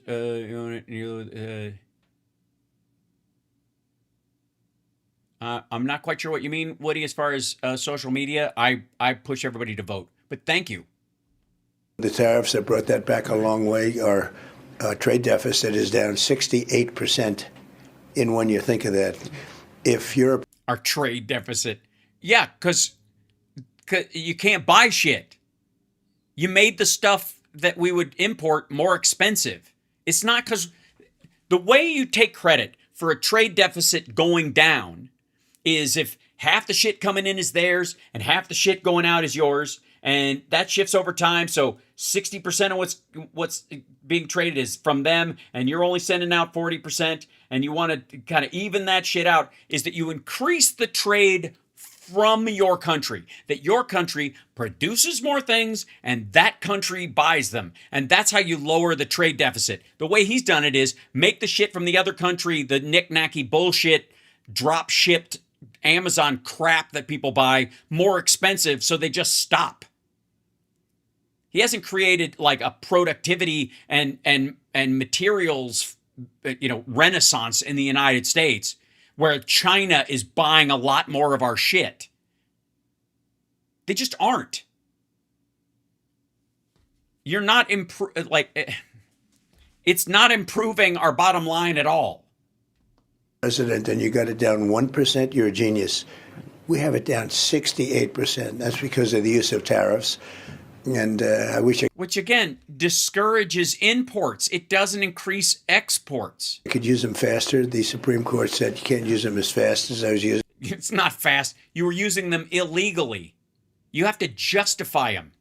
Yeah, his voice is fucked. But I can use them actually more effectively by the method we're doing. You mean legally? There are various methods. Because you have to actually prove their value. Shit. Methods of doing it. So you're giving Kevin Warsh some runway then to lower rates? I do. I have a lot of respect for him. He's going to do. Don't forget, he has a board. Maybe. So did all right. So did Sidney. So did Powell. Like, for God's sake. It's hostile. It could. It's hostile. Get the fuck out of here. Be hostile, and maybe it's people that don't want to do what's the right thing. Look, we create such wealth for the slobber, the world. And we want to create it for ourselves and also help them. But you have countries that are paying 1%, 1.5%, and we're paying 3% and 4%, and they're only paying because of us. If we wiped out that deficit, if we wanted to wipe out... No. How they manage their currency, which is not worldwide, is different than how we manage our currency, which is. Sorry, are you thinking we should manipulate our currency the way China does? Deficits, just through the use of tariffs, and wanted to do it in one fell swoop. We'd be the biggest money machine in history, and they'd all not make money. But in the meantime, they are considered elite countries because we allow them to make too much money. Now, Who are we allowing to make too much money? How dare they? Taken a lot of that away from them. They're still doing very well. But we should have the lowest interest rate anywhere in the world. Honestly, this is gobbledygook. This is one of the weirdest defenses of him wanting to lower interest rates inside the United States that I've ever heard. The reality is that he thought he could get the Powell, who was his guy, to lower interest rates to near zero or below zero during his first term, whereby he would like deleverage all of his buildings and effectively get brand new loans where the taxpayer would effectively pay him to borrow money for his own buildings. And it didn't happen. He thought it was going to happen. He didn't. Everybody else in like the Chicago Tower, for example, refinanced. And when it was at 2%, and he was convinced it was going to go below 2%. So he held out, and then it didn't. It started to go up because he fucked up in COVID, and then it went on, and supply shock and all that other shit. So it went up, and he's now paying $100,000 in interest every month, higher than, I think 150, higher than any of the other investors in the Chicago Tower, because he had this idea that he could manipulate Powell into doing what he wanted. And that's what he's trying for now. He wants it low so he can fix that. And until it gets below, whatever, 2% margin for him, he can't renegotiate. It won't work.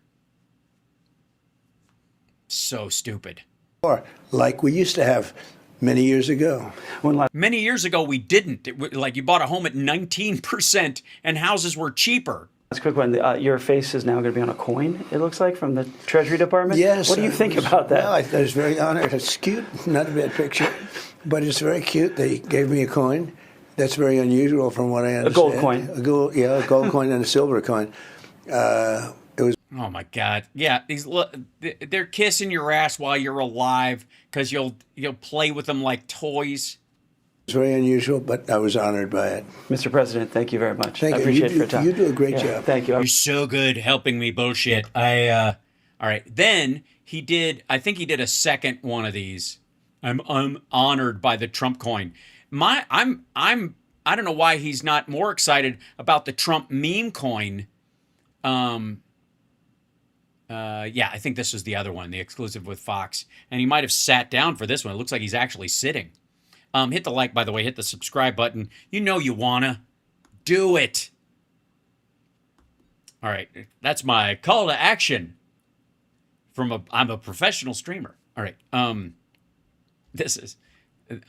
President Trump says U.S. strikes will continue in Iran with plans for the Middle East. Iran willing to...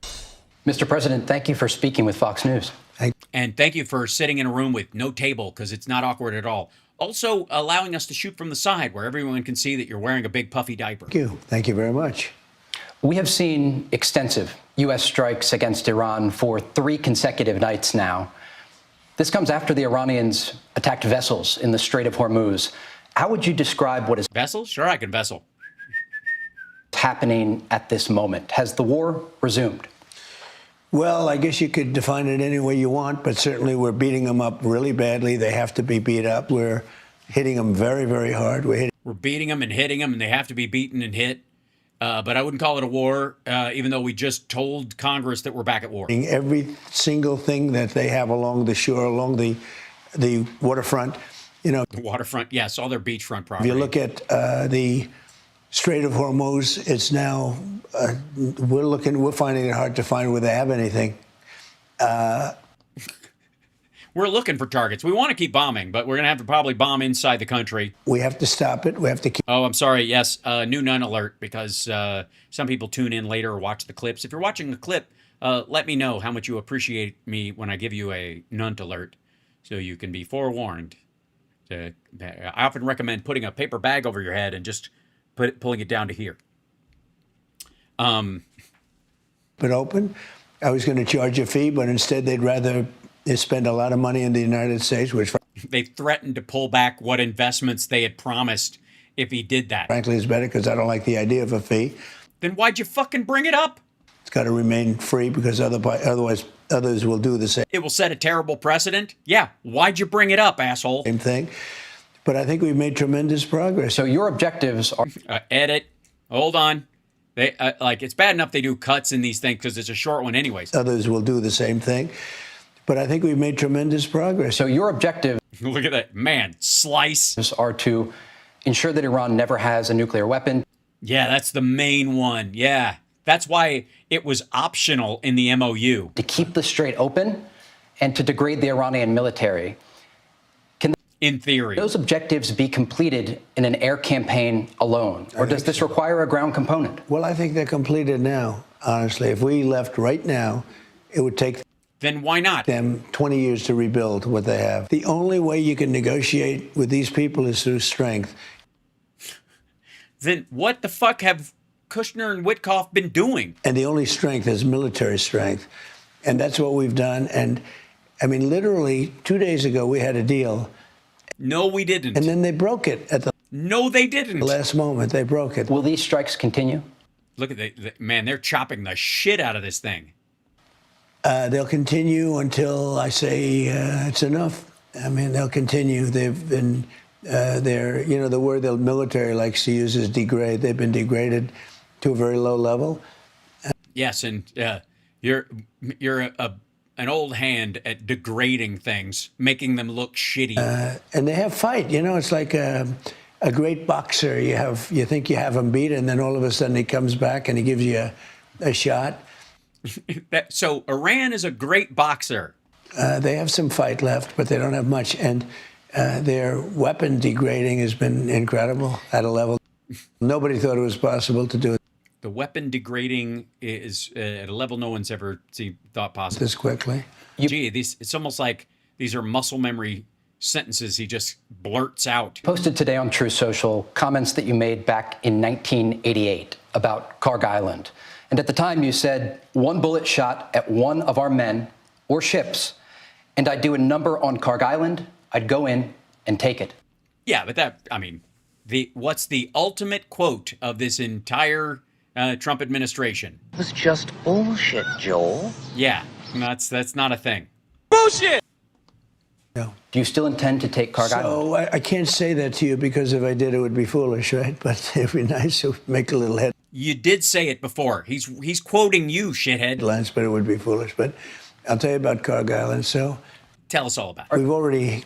Are you ruling out a ground campaign in a limited capacity? I don't want to say that either, but I would say no if I thought it was appropriate. I'd say sometimes you need a ground campaign, but we have other people that will do the ground campaign for us. Right, Israel. That's the separation of powers here is that Israel will handle anything in the ground, and we're handling all air and sea strikes. But we already hit Karg Island, as you know, twice, even 3 times. I said hit everything. Even 3 times, maybe 4. You know what? We might be hitting it now. I don't know. But the oil, just leave that little area from 25 yards out. Leave that little area. Don't touch the oil. Just kill all the people. Because I don't want that in terms of the world economy. It's a chunk of the world economy. So we. No, the actual strait is, but Iranian oil isn't a massive impact. I mean, if you go in there and you're going to destroy them entirely anyways, or blow up their oil fields and ruin their economy, which is what he always threatens, that you were threatening that all along. Haven't hit that. At some point we could, but I think it's unlikely. As far as taking it is concerned, if we degrade them far enough and deep enough back, I would do that. Do you anticipate that? Another edit, just gibberish. They just cut him off and just. I think they're trying to make his gibberish make sense as best they can. The strikes we're seeing this week against Iran will expand. Are you considering hitting energy targets or other locations inside of Iran? I'll save the energy targets for last, but ultimately we'll hit energy targets, yeah. But all right. Well, then, yes, I guess is the answer. We're going to hit them very hard tonight. We're going to hit them very hard tomorrow night. We're going to hit them very hard the night after. And then next week it gets really bad for them because next week comes the power plants. Next week comes the bridges. We're going to knock out all their power plants. We're going to knock out all their bridges unless they get to the table and negotiate. Do you believe? Apparently, you just said they want to get to the table and negotiate, but you're not going to. So you're just blowing shit up no matter if they say, this is such a lie. Iranians. Oh, my God. Bullshit! Are serious about making a deal. I think they have no choice. Yeah, that's not the same thing. You think they have no choice, but one of their choices is die and go to paradise. Why haven't they yet? I think if I didn't do the way I'm doing, they would never do the way you're doing. Make a deal. They would have never made a deal with Obama. That deal was. They did make one. It's the worst. What they did sign was a worthless piece of paper. Then why haven't you come up with something better? If it's worthless and the worst, why didn't you have something waiting in the wings before you tore the other one up? What they signed with Obama was a worthless piece of paper that was a road to a nuclear weapon. And then why didn't you have a blockade to that road to a nuclear weapon ready to go when you tore up the last one? what I have is a wall. Oh, my God. Of steel. There will be no nuclear weapon. I'll never sign. And when you listed the three things, by far the most important is they will not have a nuclear weapon. Take me back to the... Yeah, they now have declared that it's their sacred right to have enriched uranium, and their nuclear dust, as you call it, is sacred to them as much as any other territory. Before February 28th, when you made the decision to launch Operation Epic Fury, was there a specific piece of intelligence you mispronounced Epstein Fury that made you decide to launch this operation? Well, it was specific. Well, you know, they were talking about releasing a bunch of Epstein stuff, and it was really starting to build. And you know, the Epstein Transparency Act had passed, and it was difficult to shut down. And the bombing last year didn't do it, so I figured, you know, wartime president, I can use that. In the sense that it just never stops, and they're going to go forward. And they wanted a nuclear weapon. We knew they wanted a nuclear weapon. If they have a nuclear weapon, Israel wouldn't be here. Look. They said they didn't want a nuclear weapon. Well, they say that. Everything they say is a lie. They lie. Well, then why'd you sign the MOU? I have never seen anything like it. They also come out and they'll tell you we never discussed nuclear, and we're in a room for 5 hours. That's all we discussed. And they'll walk out and say, nuclear was not discussed. Everything was discussed. Who gives a fuck what's discussed? If you can't get it on paper, I don't give a goddamn. If they can yammer and roll you, you suck at deal making. What I thought this guy was the master deal maker, not the master pre-negotiation and then tap out and fuck off. Good Lord. Ad nauseum, they were going to have a nuclear weapon within 2 weeks. Had we not done the B-2 bombers, had we not bombed their nuclear sites, their 3 nuclear sites, and there's of the 7. Another one we're looking at right now. There's another nuclear site we're looking at right now. Why wouldn't you hit that first? What do you mean looking at? Seriously. Now, as you know. No. First of all, the IAEA has been talking about 7 sites for years. You hit 3 last year. All of a sudden you're like, there might be another site that we could possibly hit. I don't quite know. Yeah, we're looking at Pickaxe because somebody said there's a little activity. You know, we have cameras, Space Force. We have cameras that are... Space Force. It's satellite imagery. We've had it for years. They can read the badge. They can read your name, probably Mohammed. They can read your... Jesus Christ. Just a little slam on Muslims right there. Do that to MBS. What's his first name? Your name on a badge from space. Probably Mohammed. And every area of Pickaxe, but the other 3 are covered. But specifically if they make any move, we immediately go and do whatever we have to do. But they haven't. They were so decimated. Some weapons experts say that the United States doesn't have the ability to strike deep enough with these bunker buster bombs at Pickaxe Mountain. They can go deep. We have good stuff. We have good stuff. They can go deep. This is... are we still talking about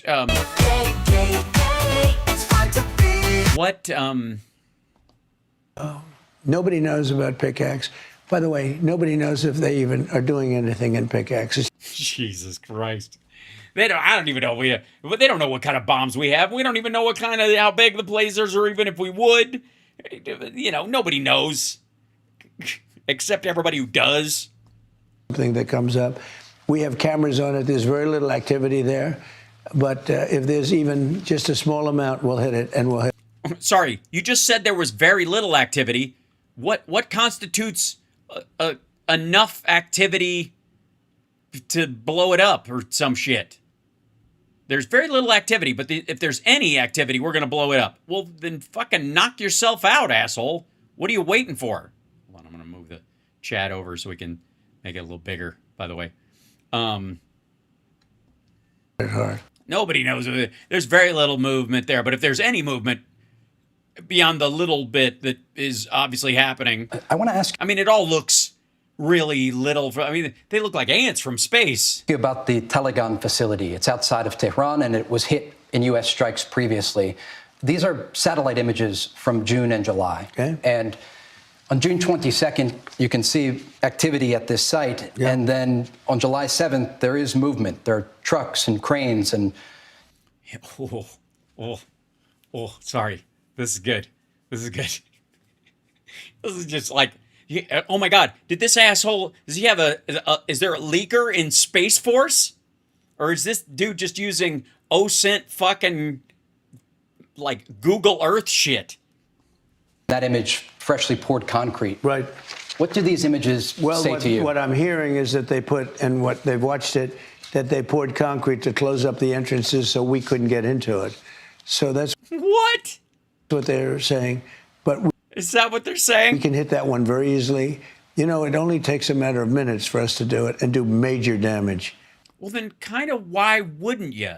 If degrading their military is the whole point, why is that off limits versus blowing up a fucking submarine repair shop when you allegedly think they don't have any submarines anymore? Major damage. And when they know it's coming, they disappear. He's going to walk straight out of this fucking interview and yell at Pete Hegseth and say, bomb this site. Yeah, that's exactly what I'm seeing here. And sir, on Monday you announced that the United States is reimposing the U.S. blockade of Iranian ports. Started now. Shipping data trackers indicate that just 10 vessels passed through the Strait of Hormuz on Monday. Less than 10. He is not going to like this guy. This dude is not making any friends in the White House with this interview. % of what normally... Trump thought this was going to be a soft tee-up, and somebody's going to get an ass chewing after goes this. Through this critical waterway. When you say the strait is open, what do you mean? What the fuck are you talking about? It's open if people want to go through it. It's not my fault it's closed. They're chicken shit. We're not opening it for Iran. That's the only one it's closed for. It's closed for Iran, both in and out, but it's open now. A lot of things have happened, Trey, in the last few months. Pipelines are being built. We're coming up with great alternatives, including Texas, including Alaska. You've called the new leadership in Iran a changed regime. Do you still believe that? Well, I knew the first group for a little while, and they were... And then I killed them. Evil, and they're no longer with us. I knew the second group also a little bit better, and they were... I got to know them. It was short, but I grew very close to them in a very short period of time. We're evil, and they're no longer with us. And the third group, they have some bad ones in there, some very bad ones in there. Just some? And I think they're the ones that are stopping a deal. Well, then who are the good ones? So are you negotiating with the wrong people? Well, now I don't want to negotiate now. I said, let's not negotiate. 3 days ago, we had a deal. When was... No, we didn't. Now, it was 2 days ago today. the last time you spoke with an Iranian official? Well, not me, but let's say my representatives. I have spoken to them, but my representatives over the course of... February?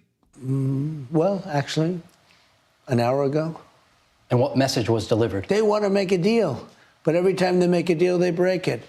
They don't want to... Well, then they don't want to make a deal. The hell is this? Die. People don't want to die. Hold on. What?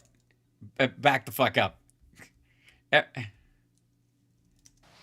An hour ago. And what message was delivered? They want to make a deal, but every time they make a deal, they break it. They don't want to die. People don't want to die. Yeah, about an hour ago. And they don't want to die? What do you mean? If they make a deal, they can't carry it out because the other people that they're representing will kill them for making the deal? So these people aren't cheating you. They're getting killed trying to feed your... like your no-goes and what you want to accomplish to the other people, and they're like, they're like, pow. What message was delivered? You better make a deal. You're not going to have any. You're not going to have anybody left. And they're like, dude, I'm trying to make the deal you're giving me, and if I go back to those guys, they're going to blow my fucking brains out. We'd be if I'm lucky. Very careful with the civilian population, as you know, but I said, but we don't have to be. you better make a deal. You're not going to have anything left. And you think they will? We're being very careful with your civilians, but don't test us or I'll just start killing you people. They should. I don't know if they will or not. Sir, thank you for speaking with Fox News. Thank you. Thank you very More like much. He's not a fan of that one. Well, look how he gave him the bottom palm. He rolled over like a dog. Hilarious. That one went a little bit longer. Where's Fox News in this? There's so much shit. Okay, couple more things real quick. Just the opening part of this. I think he'll go around. But this is the Defense and Innovation Summit, which will be no doubt embarrassing. Also, From the lakes of Minnesota. oh, quit it. Jesus Christ. He's got to stand there the whole fucking time. Ugh. Dum, dum, dum, dum. Dum, dum, stupid. Dumb, You just got to stand there and clap while the song's going on. Can you just... Dumb, stupid. Dumb, silly, stupid. Keep clapping. Don't stop. Everybody keep clapping. Stupid, really dumb. Moron! Dum, dum, dum. Dum, dum, dum, dum, dum. Dumb, dumb, stupid, dumb, silly, stupid, dumb, dumb, dumb. Dopey, dippy, dumb, dumb, stupid, really dumb. Dumb, dumb, dumb, dumb, dumb, dumb. Moron! What the hell? Oof. That's a bad one. And when he tries to do the Churchill chin...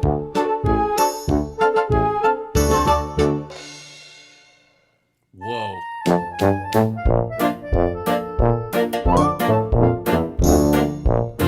Dum dum dum dum bin dum dum dum stupid dumb silly stupid dumb dumb dopey dippy dumb dumb stupid really dumb. Jesus. Dum dum. Can you imagine just just having to stand there while a Lee Greenwood song plays out? Holy sh... See, look at that. And then, okay, when I'm done, you can sit down.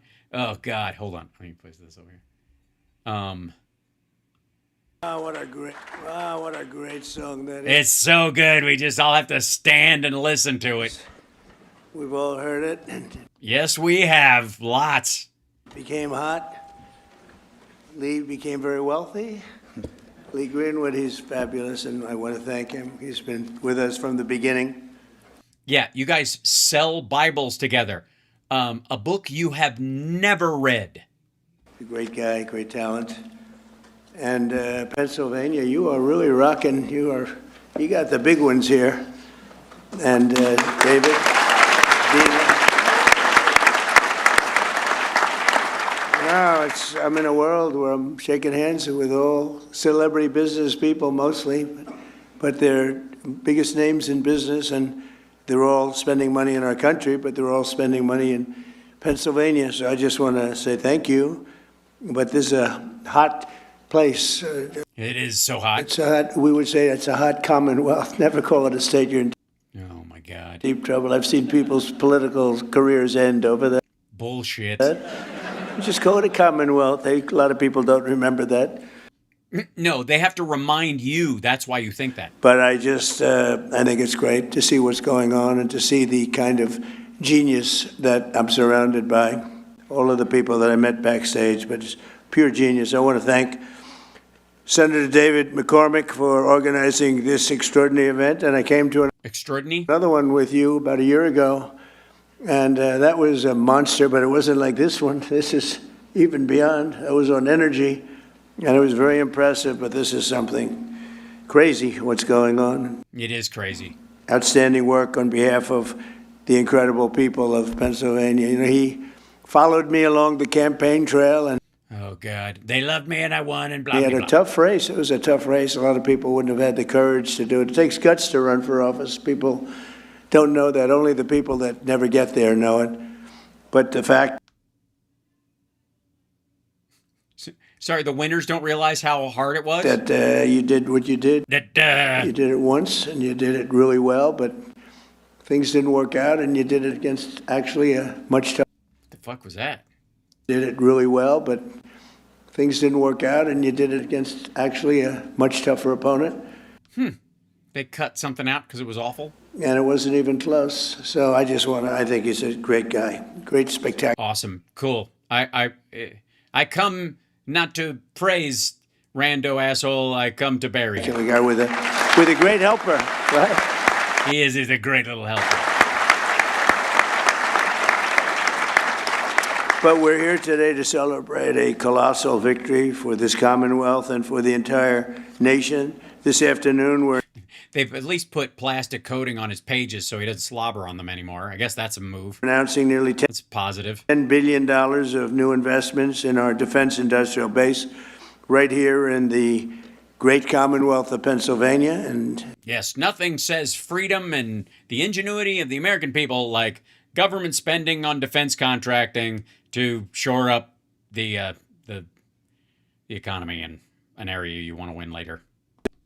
No politician ever does that. Investments will create more than 4,000 jobs. Pennsylvania workers will build the ships, submarines, trucks, weapons, and industries that will ensure America remains the strongest and most powerful nation in the history of the world. We're doing better now than we've ever done. We have... Okay, it's going to be the same rambly shit.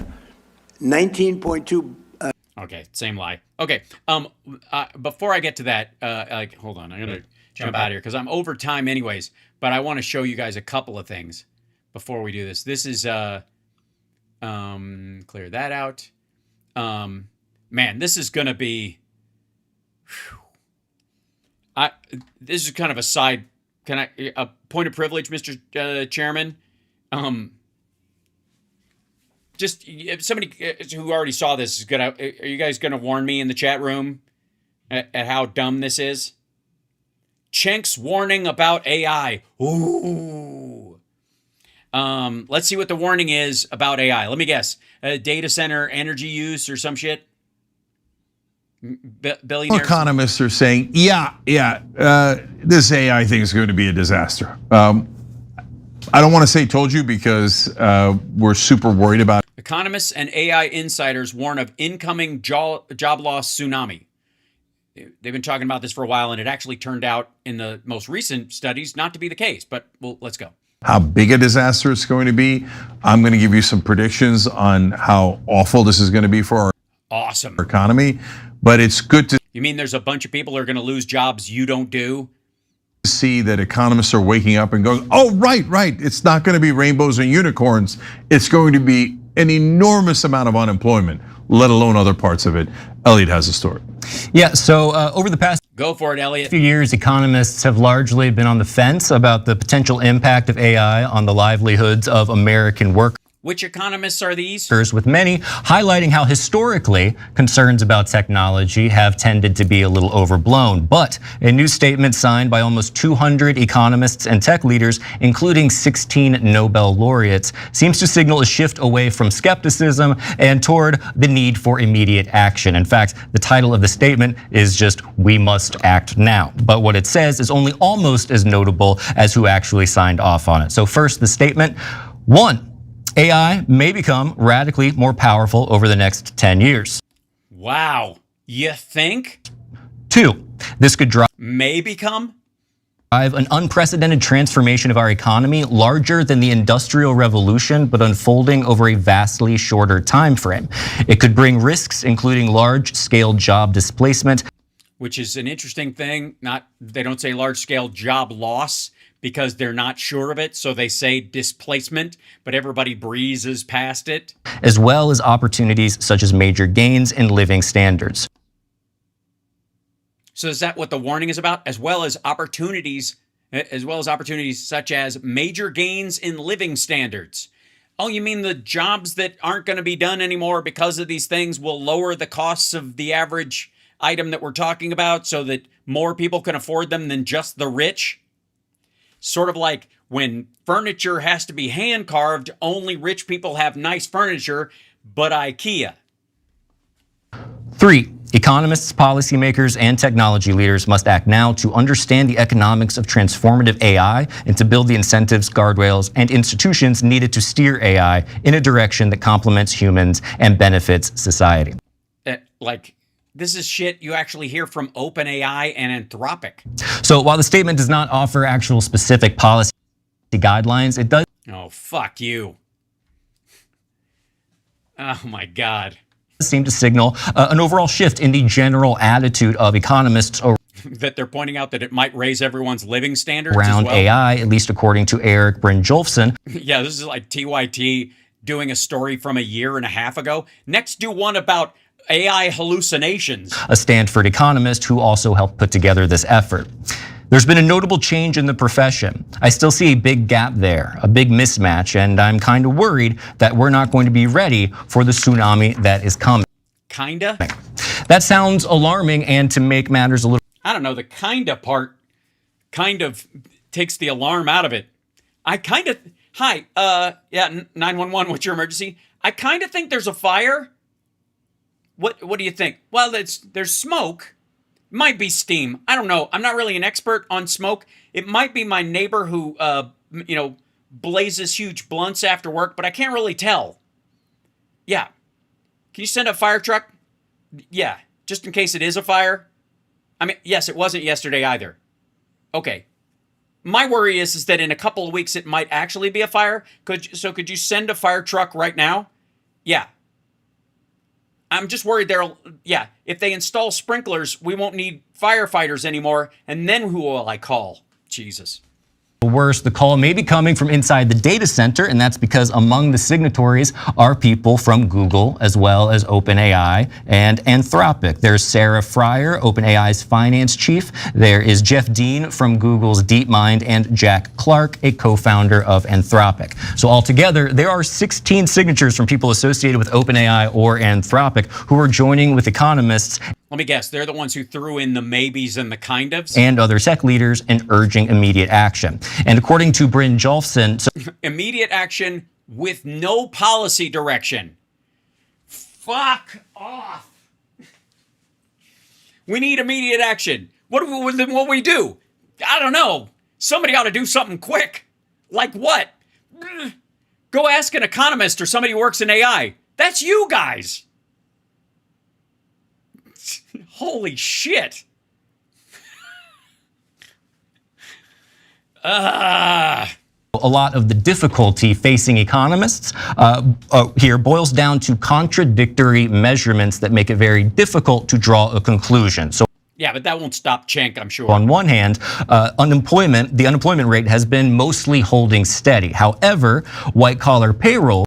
Sorry, somebody has got a question for me in this thing. Hold on one second. Is it related to said topic, or should I look it up? Are you going to cover the BS show tomorrow night? Yes, I am. I will be, yeah. I might have to do it after, because I have a little family obligation that was there before this horseshit started, but I will do my best. Have been contracting now for years, something one economist said is virtually unheard of outside a recession. Labor market researchers now are finding that the disparity is very likely due to the fact that AI's impact is appearing as underemployment and workforce exits rather than just unemployment. Ultimately, economists seem a little less worried about the technology itself and a lot more worried about the time and how quickly it might transform the economy and how unprepared we seem to be. So Cenk wants everybody to prepare to have Luddite revolution. We need to set fire to these things so that they don't improve everyone else's life. And what happens if they cure cancer and we got a bunch of healthy people sitting around with no jobs that they didn't want in the first place? What are we going to do if the wage slaves, that he is what he calls the working people, if the wage slaves don't have anything to do? Cenk, thoughts on AI and the coming apocalypse? Oh God, this is the coming apocalypse. So the apocalypse is what? The part where they're like, this might improve everyone's life? Yeah. Quickly? Yeah, so I'm an alarmist on this, and unfortunately... most stupid people are. I'm worried that I'm going to be right for like... Well, don't worry. If past is prologue, no one is worried about that. 90% of my predictions, I say, I hope I'm wrong. So, for example, when I said, I think the Iraq war is going to be a disaster... Yes, you were alone in that. I hope I'm wrong. Sorry, that was how you stated it? The rest of us were in the streets yelling for, no blood for oil. So yes, we've been And that was what he said about the Iraq War. It's going to be a disaster. I hope I'm wrong. around forever. And What, you thought there? Sorry, at some point you thought there was an option where the Iraq War would be a plus. we're on air when the Iraq War was getting started, before it got started. So, so in this case, I'm going to do another time travel piece here. I'm just ready. Dumb, stupid, dumb. Here we go. 1990s. Oh boy. Back when back when you were doing Guess the Camel Toe with Anna, when you named this show after the people that committed the Armenian genocide back then. Republican and Bill Clinton was in office, I said, look, I might be against Bill Clinton, but I got news for you guys. It's never going to get better than this. Like, the unemployment was at a record low. Inflation was at a record low. The economy was booming. Everything was going right. By the way, everything? Later, I became a Democrat partly because of that, right? I was like, well, it was never going to get better than this if we have a Democratic president. So it was, of course, as you all know, or a lot of you know, it's more complicated than that, because then Bill Clinton deregulated everything and led to disaster, right? No, he didn't. But he did not deregulate everything. You might not like some of his deregulation, but the people who were Republicans at the time were the people that were leading the charge about this philandering, blowjob getting asshole cannot drive our economy, and it helped pressure him. And also, he's not a Democrat. You're not a Democrat. You aren't. That time, I said it's never going to get better than this, not because I was worried about the future, but because I was just noting in my lifetime and in what I've studied in American history, I don't know that we've ever had an economy that good, right? So now I'm saying the same thing, but for a completely different reason. I'm not sure that it's ever going to get better than today. Wow. That's right, America. Trump has hit the apex of the economy. Not because today is so great, but because I'm nearly positive tomorrow is going to be worse, and the day after that is going to be worse. Right, because that's your intention. And on we go until, best case scenario, we elect someone in 28 and they begin the turnaround in 2029. But that means we've got a brutal. Yeah, that's why voting last time mattered, you fuckwad. Stretch of years coming up here. Oh God, one of the guys who's almost solely responsible for the deficit of 6 million votes for Harris is suddenly worried about the situation Trump has gotten us into. Jesus Christ.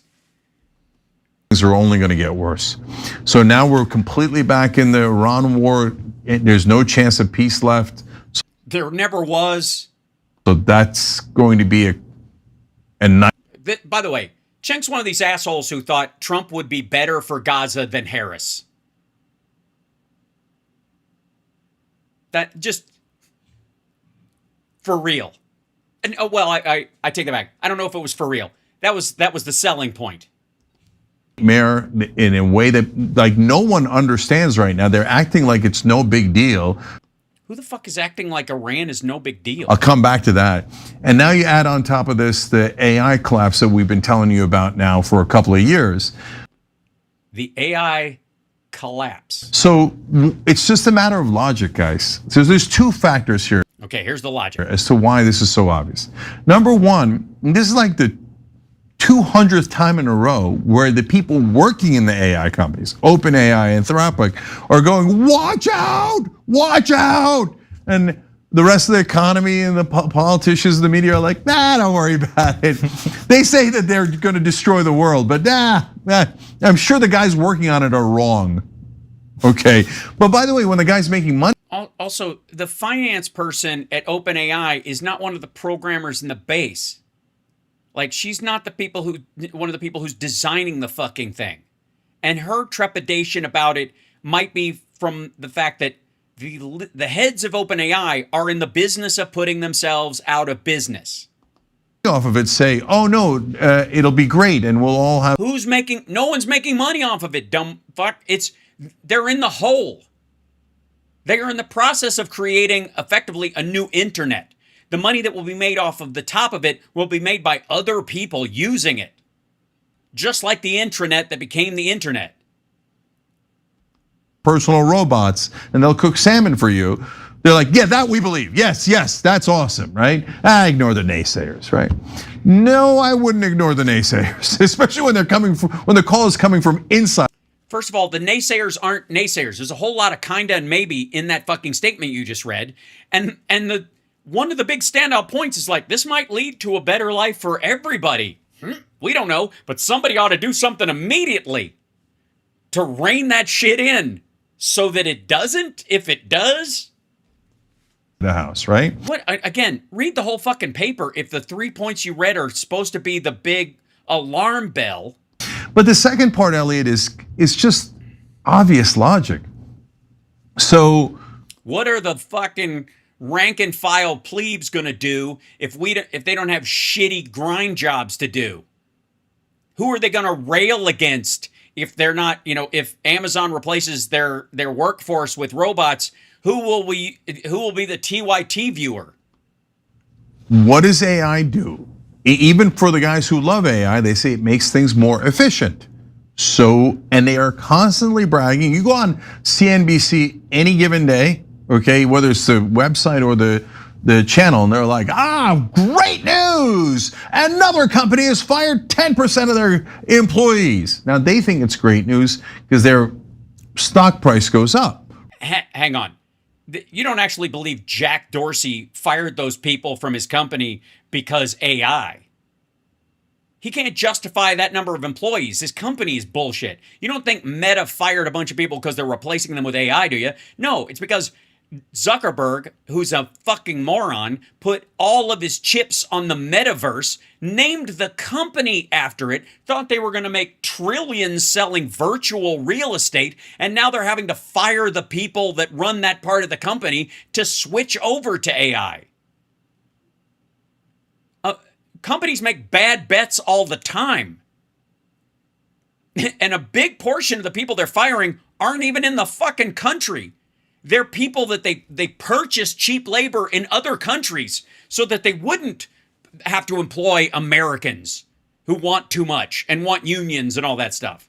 Right, because they're like, oh, you became more efficient. The other night I was scrolling. Oh my God. Now he's going to go to a digital fucking Shopify. He's doing a Shopify ad in the middle of this. Shopify has an AI you can use to help run your store. It does. Fuck you. This asshole gives a goddamn. You don't think everyone's like, hey, Shopify, and you can use Claude to make your site. You won't even have to hire anybody. You can have your own Etsy store and never touch Walmart ever. Yes, Shopify is run by fucking AI. What a douchebag. Shop TY. Oh, Jesus Christ. Look at this. Banned in the UK, Cenk and Hassan. Get the fuck out of here. You're selling that cheesy, like fake. This is print on demand, and they're making it look like it's like somebody's actually doing a regular like screened punk shirt. You with a shirt. Buy my print on demand shirt so that. Fuck you. Okay, so here we go. The fact they put a Shopify ad in the middle of this is so telling. You'll be able with a little bell at the end to maximize profit better.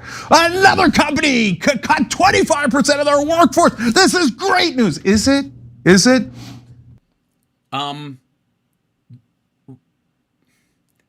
Okay, now do forklifts, tractors.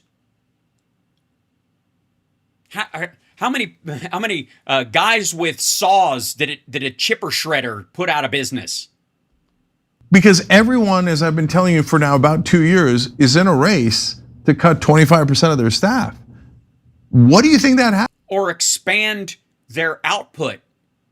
by adding AI to those people. Happens when all the companies do that. So we're going to hit 10% unemployment super easy and super quick. And I don't know where it stops. I'd be shocked if we didn't get to 12% unemployment. I think the outer edge might be 25% unemployment. But guys, these numbers, you have to understand, are catastrophic. And you helped get the dumbest group of people to be in charge of the country right at this turn. Because what's the difference, right? Two legs in the same pair of pants. What's the difference between the Democrats and Republicans? Right? One, the last president stood on a fucking picket line with union workers, and this motherfucker that's in there, who's your buddy, I guess sells Jesus for a living now. We get to 10 to 12%. We're not in a recession, we're in a depression. So who the hell's gonna buy all the crap you're making with AI? So, sorry, the crap? You mean like the shirts you put out on Shopify? No, Elliot, I'm worried this is gonna be worse than anything we've ever seen in our lifetimes. I worry you might be right. I feel like we've already outsourced 10% of our work to other countries. What's gonna happen is all that outsourced work is going to come home. And those people who don't have jobs because of AI will move that work closer because people will want to interact with an actual human being in a lot of cases. And the corporate outreach and all that kind of stuff that was like sent to India and other places will come home because it'll become cheaper, because goods will become cheaper and your cost of living will go down. That's part of what they were talking about, the second factor of that other thing. there's always there's a reaction and then there's an opposite reaction. And when it comes to the AI stuff, you have on one side all of the tech gurus being like, this is gonna be the most incredible thing in the world. It's gonna transform society unlike anything we've ever seen before. And then there's a reaction where a lot of folks who I'm friends with are like, there's no way that's true. It's gonna bottom out. It's not gonna be that advanced. It can't continue to grow at this rate. I don't really think that's true. I think that might be wishful thinking a little bit and hoping that this isn't gonna be as bad as it seems. And while this is anecdotal, I do know plenty of folks who have already loaded all of them on their phone, lost their jobs to AI, or are literally training their AI assistant to replace them. So that just sounds depressing on top. No, they're not. No, all right, who? Bring that person on and interview them. What are they afraid of? Losing their fucking job? No. Absolutely not. You do not have a friend who is training his AI replacement. This is like the gung-ho storyline from the late 80s. Top of all the financial stuff. But the point you said, Jank, I think is the most important. And by the way, in what industry does your friend work? Is how is anybody going to be able to afford all of the products we're so efficiently making if nobody has jobs anymore? Because the price of those goods there will be disinflation directly tied to this, because you won't be able to justify the cost and the profit margin will be much higher. So you won't have to charge as much. So it will take a lot less effort in a specialized field to make enough money to buy the average things that people will need. Yeah, so my son is 16, so he's having to begin this college application process. And everybody we talk to is like, well, obviously don't go into coding, programming, right, anything related to computers, because those jobs. Nope. Not the same thing. Again, you're not going to take on coding if you intend to be a coder. But if you know how coding works, you can help develop stuff. Shit. All gone. Gotcha. Okay, thank you, CSL. Okay, so what are we doing here? Be an engineer, make physical things, design the future, become an architect, because we need homes. And even when computers design them, you will still have to have a human engineer signing off on them. How about that? Also, if you want us to get to a zero money society where basically all goods are equally distributed to everyone, this is the only way you get there. Right? And what they mean by that is the future jobs are gone. Now, that's already a problem because now they're forced into other industries, but those industries are also losing jobs. So panic. Like what jobs? Has started to set in the younger demos, but you know, in Washington, they don't care about younger people at all. Fuck off. Is this his attempt to just get people to... No, Tom Hanks was not in Gung Ho. That was Michael Keaton. Kind of despise younger people. So they're like, oh, young people lost their jobs. Till when? They get older? That's because those whippersnappers are lazy, right? No, you don't know how good you had it. Oh, back in the day, we used to walk in the snow for... Shut up. Shut up. It's much worse today. And these are empirical facts, guys. And I've lived through those. I'm old enough to have lived through all those different eras, right? All the way. No, you did not live through the fucking Depression or the fucking 50s or the 60s when people were had dogs sicked on them and people were being hosed in the street, hosed down the streets. Like, get out of here. No, you didn't. Back to the... When was he born in the 70s? Revolutionary War. No, but seriously, affording a house now is much more difficult. It's not close. This is data and numbers, right? Right. And how do you think you're going to get home affordability to drop to near zero? You're going to automate the creation of homes in prefab factories and 3D printing. You're going to use AI to speed up the process entirely. You're going to limit the human labor involved in it as much as possible. Also, the baby boomer generation is going to die off, and there are fewer people following in behind them, so the vacancy rate will go up as it has continued to do. So the student debt is infinitely worse. Debt overall is way worse than it was before. So now you're loaded up with much more debt than you ever were. Everything is more expensive. Housing is so expensive you can't possibly afford it. Right, and why is that? What's the biggest cost in a house? Is it the wood? Is it the wires?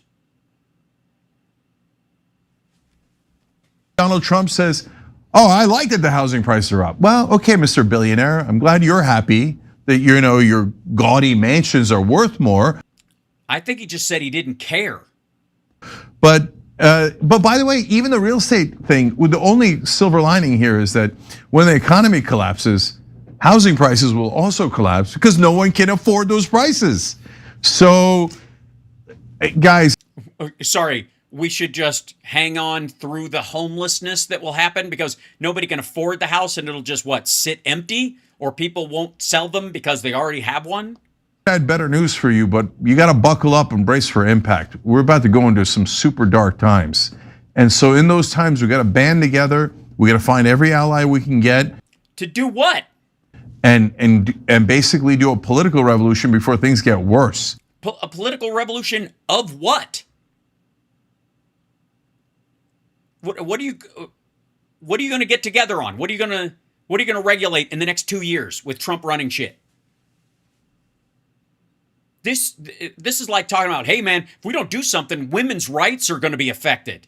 You dizzy motherfucker. Maybe you should have thought this shit through when Harris was running.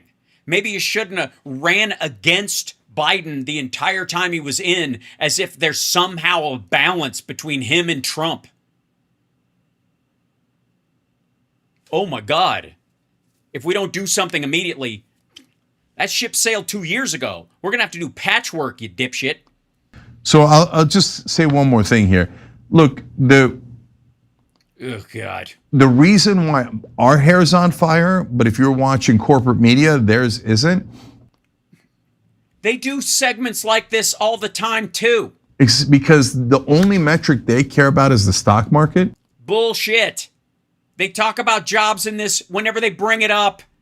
You're not a fucking hero, dummy. And you remember a couple of months ago when Pam Bondi was testifying and she's like, yeah, she said it's at $50,000 because she's a dipshit and she was avoiding talking about the Epstein files. Don't worry about the Epstein files because the Dow's at 50,000. Well, now the Dow is over 52,000. The maniacs on Wall Street keep buying and buying and buying. What do you mean on Wall Street? Wall Street is where the sales happen, both in and out. You know who's buying the actual stocks? There's never been more average Americans in the stock market than now. Between like E-Trade and Robinhood and all that kind of stuff, there are more average Americans with stock holdings than have ever been before. That started fucking 12 years ago.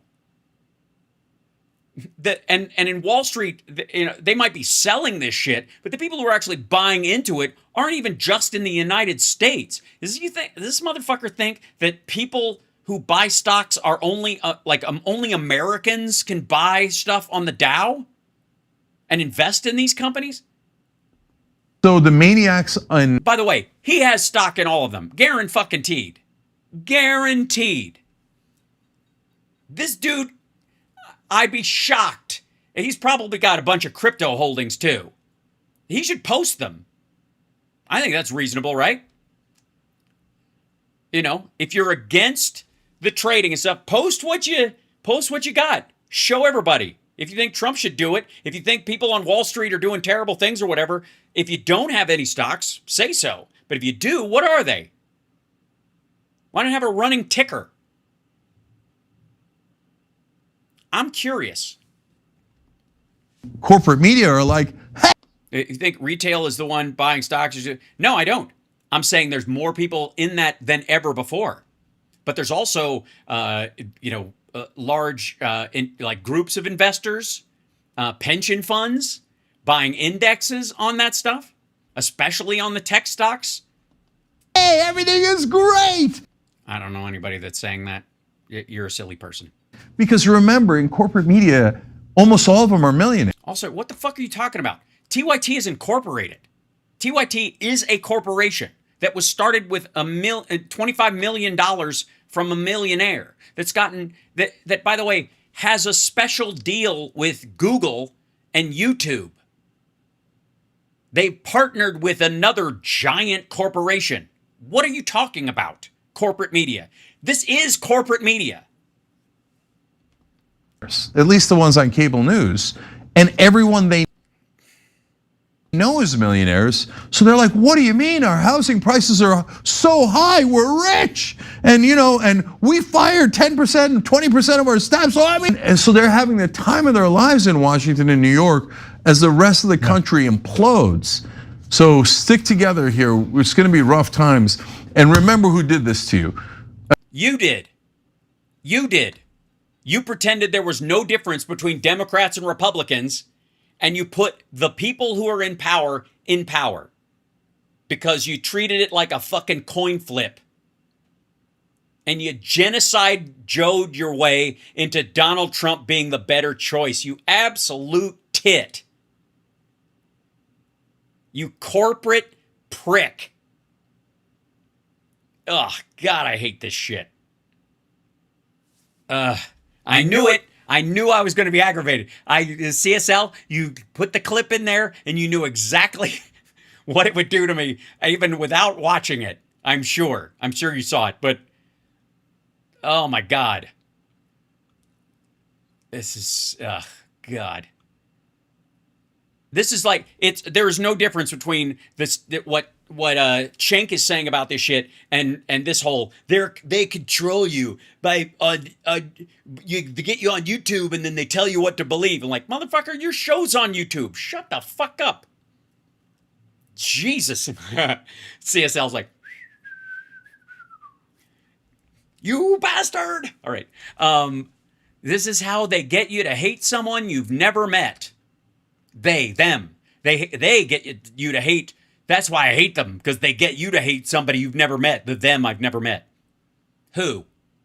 How do you get to a place in your life that you're so charged up politically? Oh my God.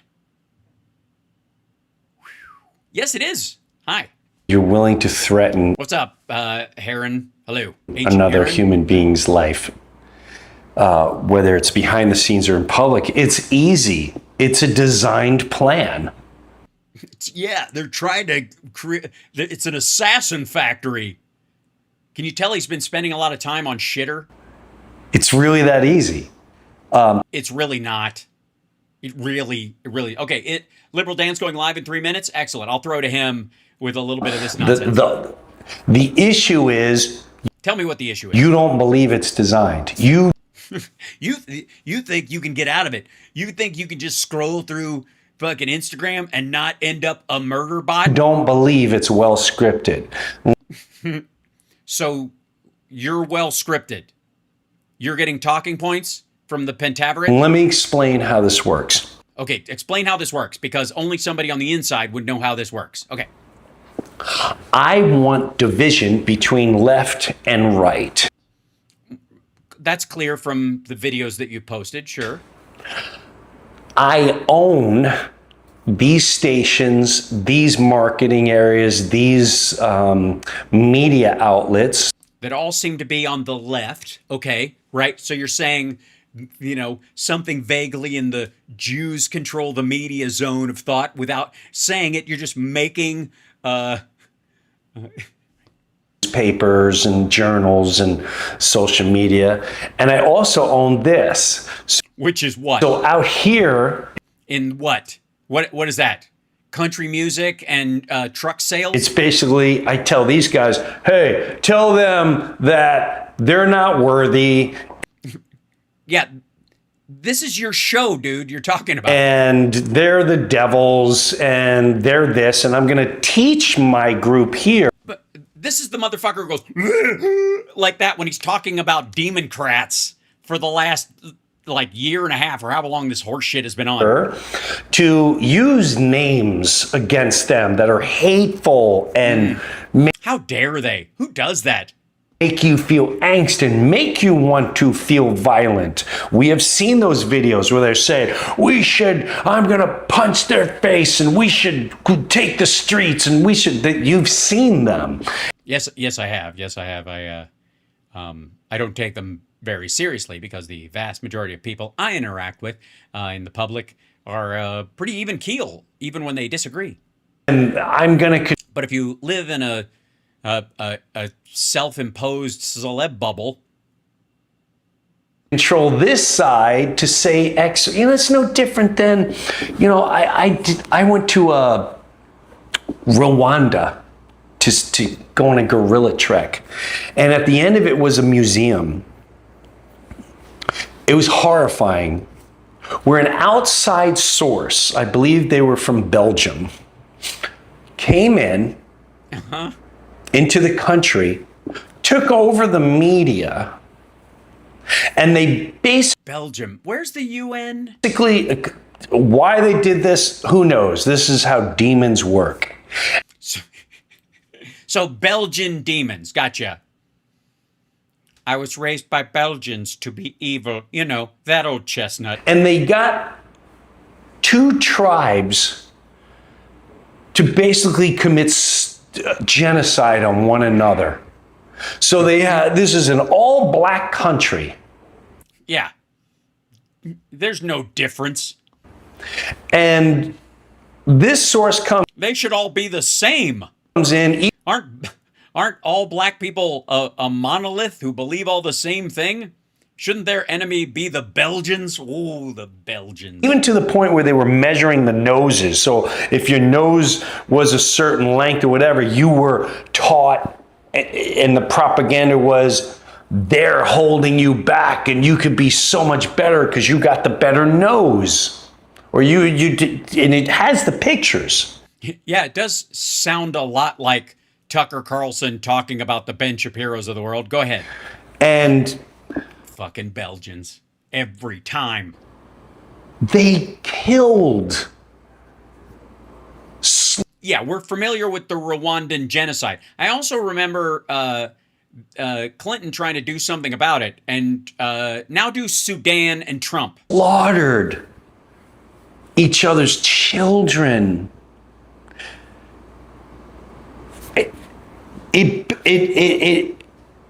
Listen, I've been there. We're all been there. No, we have not. I've never had the urge to slaughter someone else's children. No, we have not all been there. Sorry.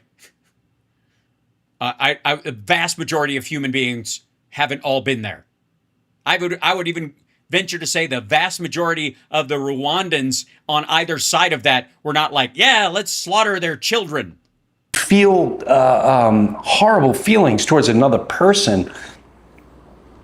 Projection. I was with dinner with somebody I hated recently, and there's friends of mine, and we saw someone that triggered him, and he said, you know, that person had a sign that if you don't wear a mask in my store, so he's still on the whole COVID kick. And oh, fuck you, dude. You shit on people all the time about that. He okay, all right. He jumps on people like the mask, the shot, and the jab. He does that shit all the time. Of course he's having dinner with you and bitching about that. You're a safe space for that kind of nonsense. You're shocked by this? Ugh. I gotta go. I got shit to do. And thank you guys for being here. Thanks for the likes and the support and all that kind of stuff. And the super chats. You guys have been wonderful. Woody, I'm trying to work out what you were saying here, but true Dems are associated, but honestly, social media ain't the way at all to reverse this. Are associated. I don't know what that means. Love you, Hal, but social media is their medium, not yours. They own it and you live in it till you get kicked out. Now you need to change the narrative ASAP. Okay, first of all, I'm not on one particular outlet for a reason. I take advantage of all these outlets and I go where people are, but there's a reason why I'm not just on YouTube or just on Twitch or just on Facebook. It's why I stream to multiple sites for my own, the safety of the speech that I'm making. Because if they ever decide to turn on me, I have somewhere else to go. That happened. Many of you will remember that back in 2020, during the election, I had a person from Universal Music Group give me a copyright strike on a 4-year-old video from my radio show when the radio station used regular music as the bumpers. And he waited till we were 86 days from the election because YouTube gave them gave you an automatic 90-day knockdown, so I would not be able to stream through the election. This asshole did this on fucking purpose. And what happened? We all moved over to Twitch, and it helped me monetize the site. And if you're on Twitch, and if you're not on there, subscribe on there, because if you have Amazon Prime, it doesn't cost you a dime. But that's one of the reasons why I diversified, because I don't trust these outlets one-to-one. I could freely, I suppose, stream on Twitter, but I'm not going to put money in Elon Musk or Puffy Combs or MBS's pocket by driving any engagement over there. I'm just not going to do it. Will it affect me financially to limit myself? Yeah. But there are things that are more important than that. It won't pull some of these other fuckers who will complain about Elon Musk and corporations all you want, but they'll go on this privately owned site and drive attention there and contribute to that conversation. And then Disturbed in Ohio says, change your topic for a minute. This Walking Corpse. When do you get access to the Children of Men banger of a song? Halloween. Love everything you do. Thank you. That will be on the Seismograph record. Slight delay because of the whole dad dying and girlfriend having cancer thing. Kind of slowed shit down this year. But I'm hoping, having just come out of the current unpleasantness, that things will start to ramp up as far as productivity. It's been everything I've got just to keep the regular show going. In and amongst all this, how I need a Motang shirt to be available in your store. It is on the Twitch store, on the Streamlabs store, I think. But I'll see if I can put it. It should be in the other one, but if it's not, I will make it available there. Thank you. What I'm hearing is what you just told me. Yes, that's the Trump thing, I think, Josh, right? Where Trump's like, I just heard that they're doing that. Yeah, from the interviewer. Trump's new nickname is Your Cock is Small. I see. York Cock is Small. I see. That's good. I think that's Hegseth's. That's Kegsbreath's new name. Thank you for the Matt the Rat Rehabilitation Fund, JD Christie. He will be making an appearance as soon as we move to the new space. It's all I can say. I'm going all in on self-driven production at this point. I've been building this race car as it's gone down the track for long enough. And then, yeah, there you go. Are you going to cover the BS show tomorrow night? Yes, I am. But I may have to do it after because of family obligations. Cenk is like a blubbering lump of meatloaf. Well, you know, it's nice that you can actually compliment him because a blubbering lump of meat, high-fat content meat is actually good for you if you know because you need the fat to digest the protein. If you go too lean, it can be bad on your system as a carnivore. I'll just tell you that. Let's see. I think she is referring to talking about or giving attention to Trump. With Stacey, maybe earlier. Yes, agreed. Thank you, Stacey. Bless you all. Thank you so much. We also have the Venmo and that kind of stuff. And I'm going to kick over to Liberal Dan for you guys. We can do that, right? We're all set to raid. We're good. All right. And because it was sort of a request, we'll send you out on this one. I appreciate you guys more than you can ever know. Have a good night, and I will see you tomorrow. Show is later tomorrow by an hour because of family FaceTime. Usually, not tomorrow. Tomorrow will be at a normal time, 3 o'clock my time. So just letting you know. Do it.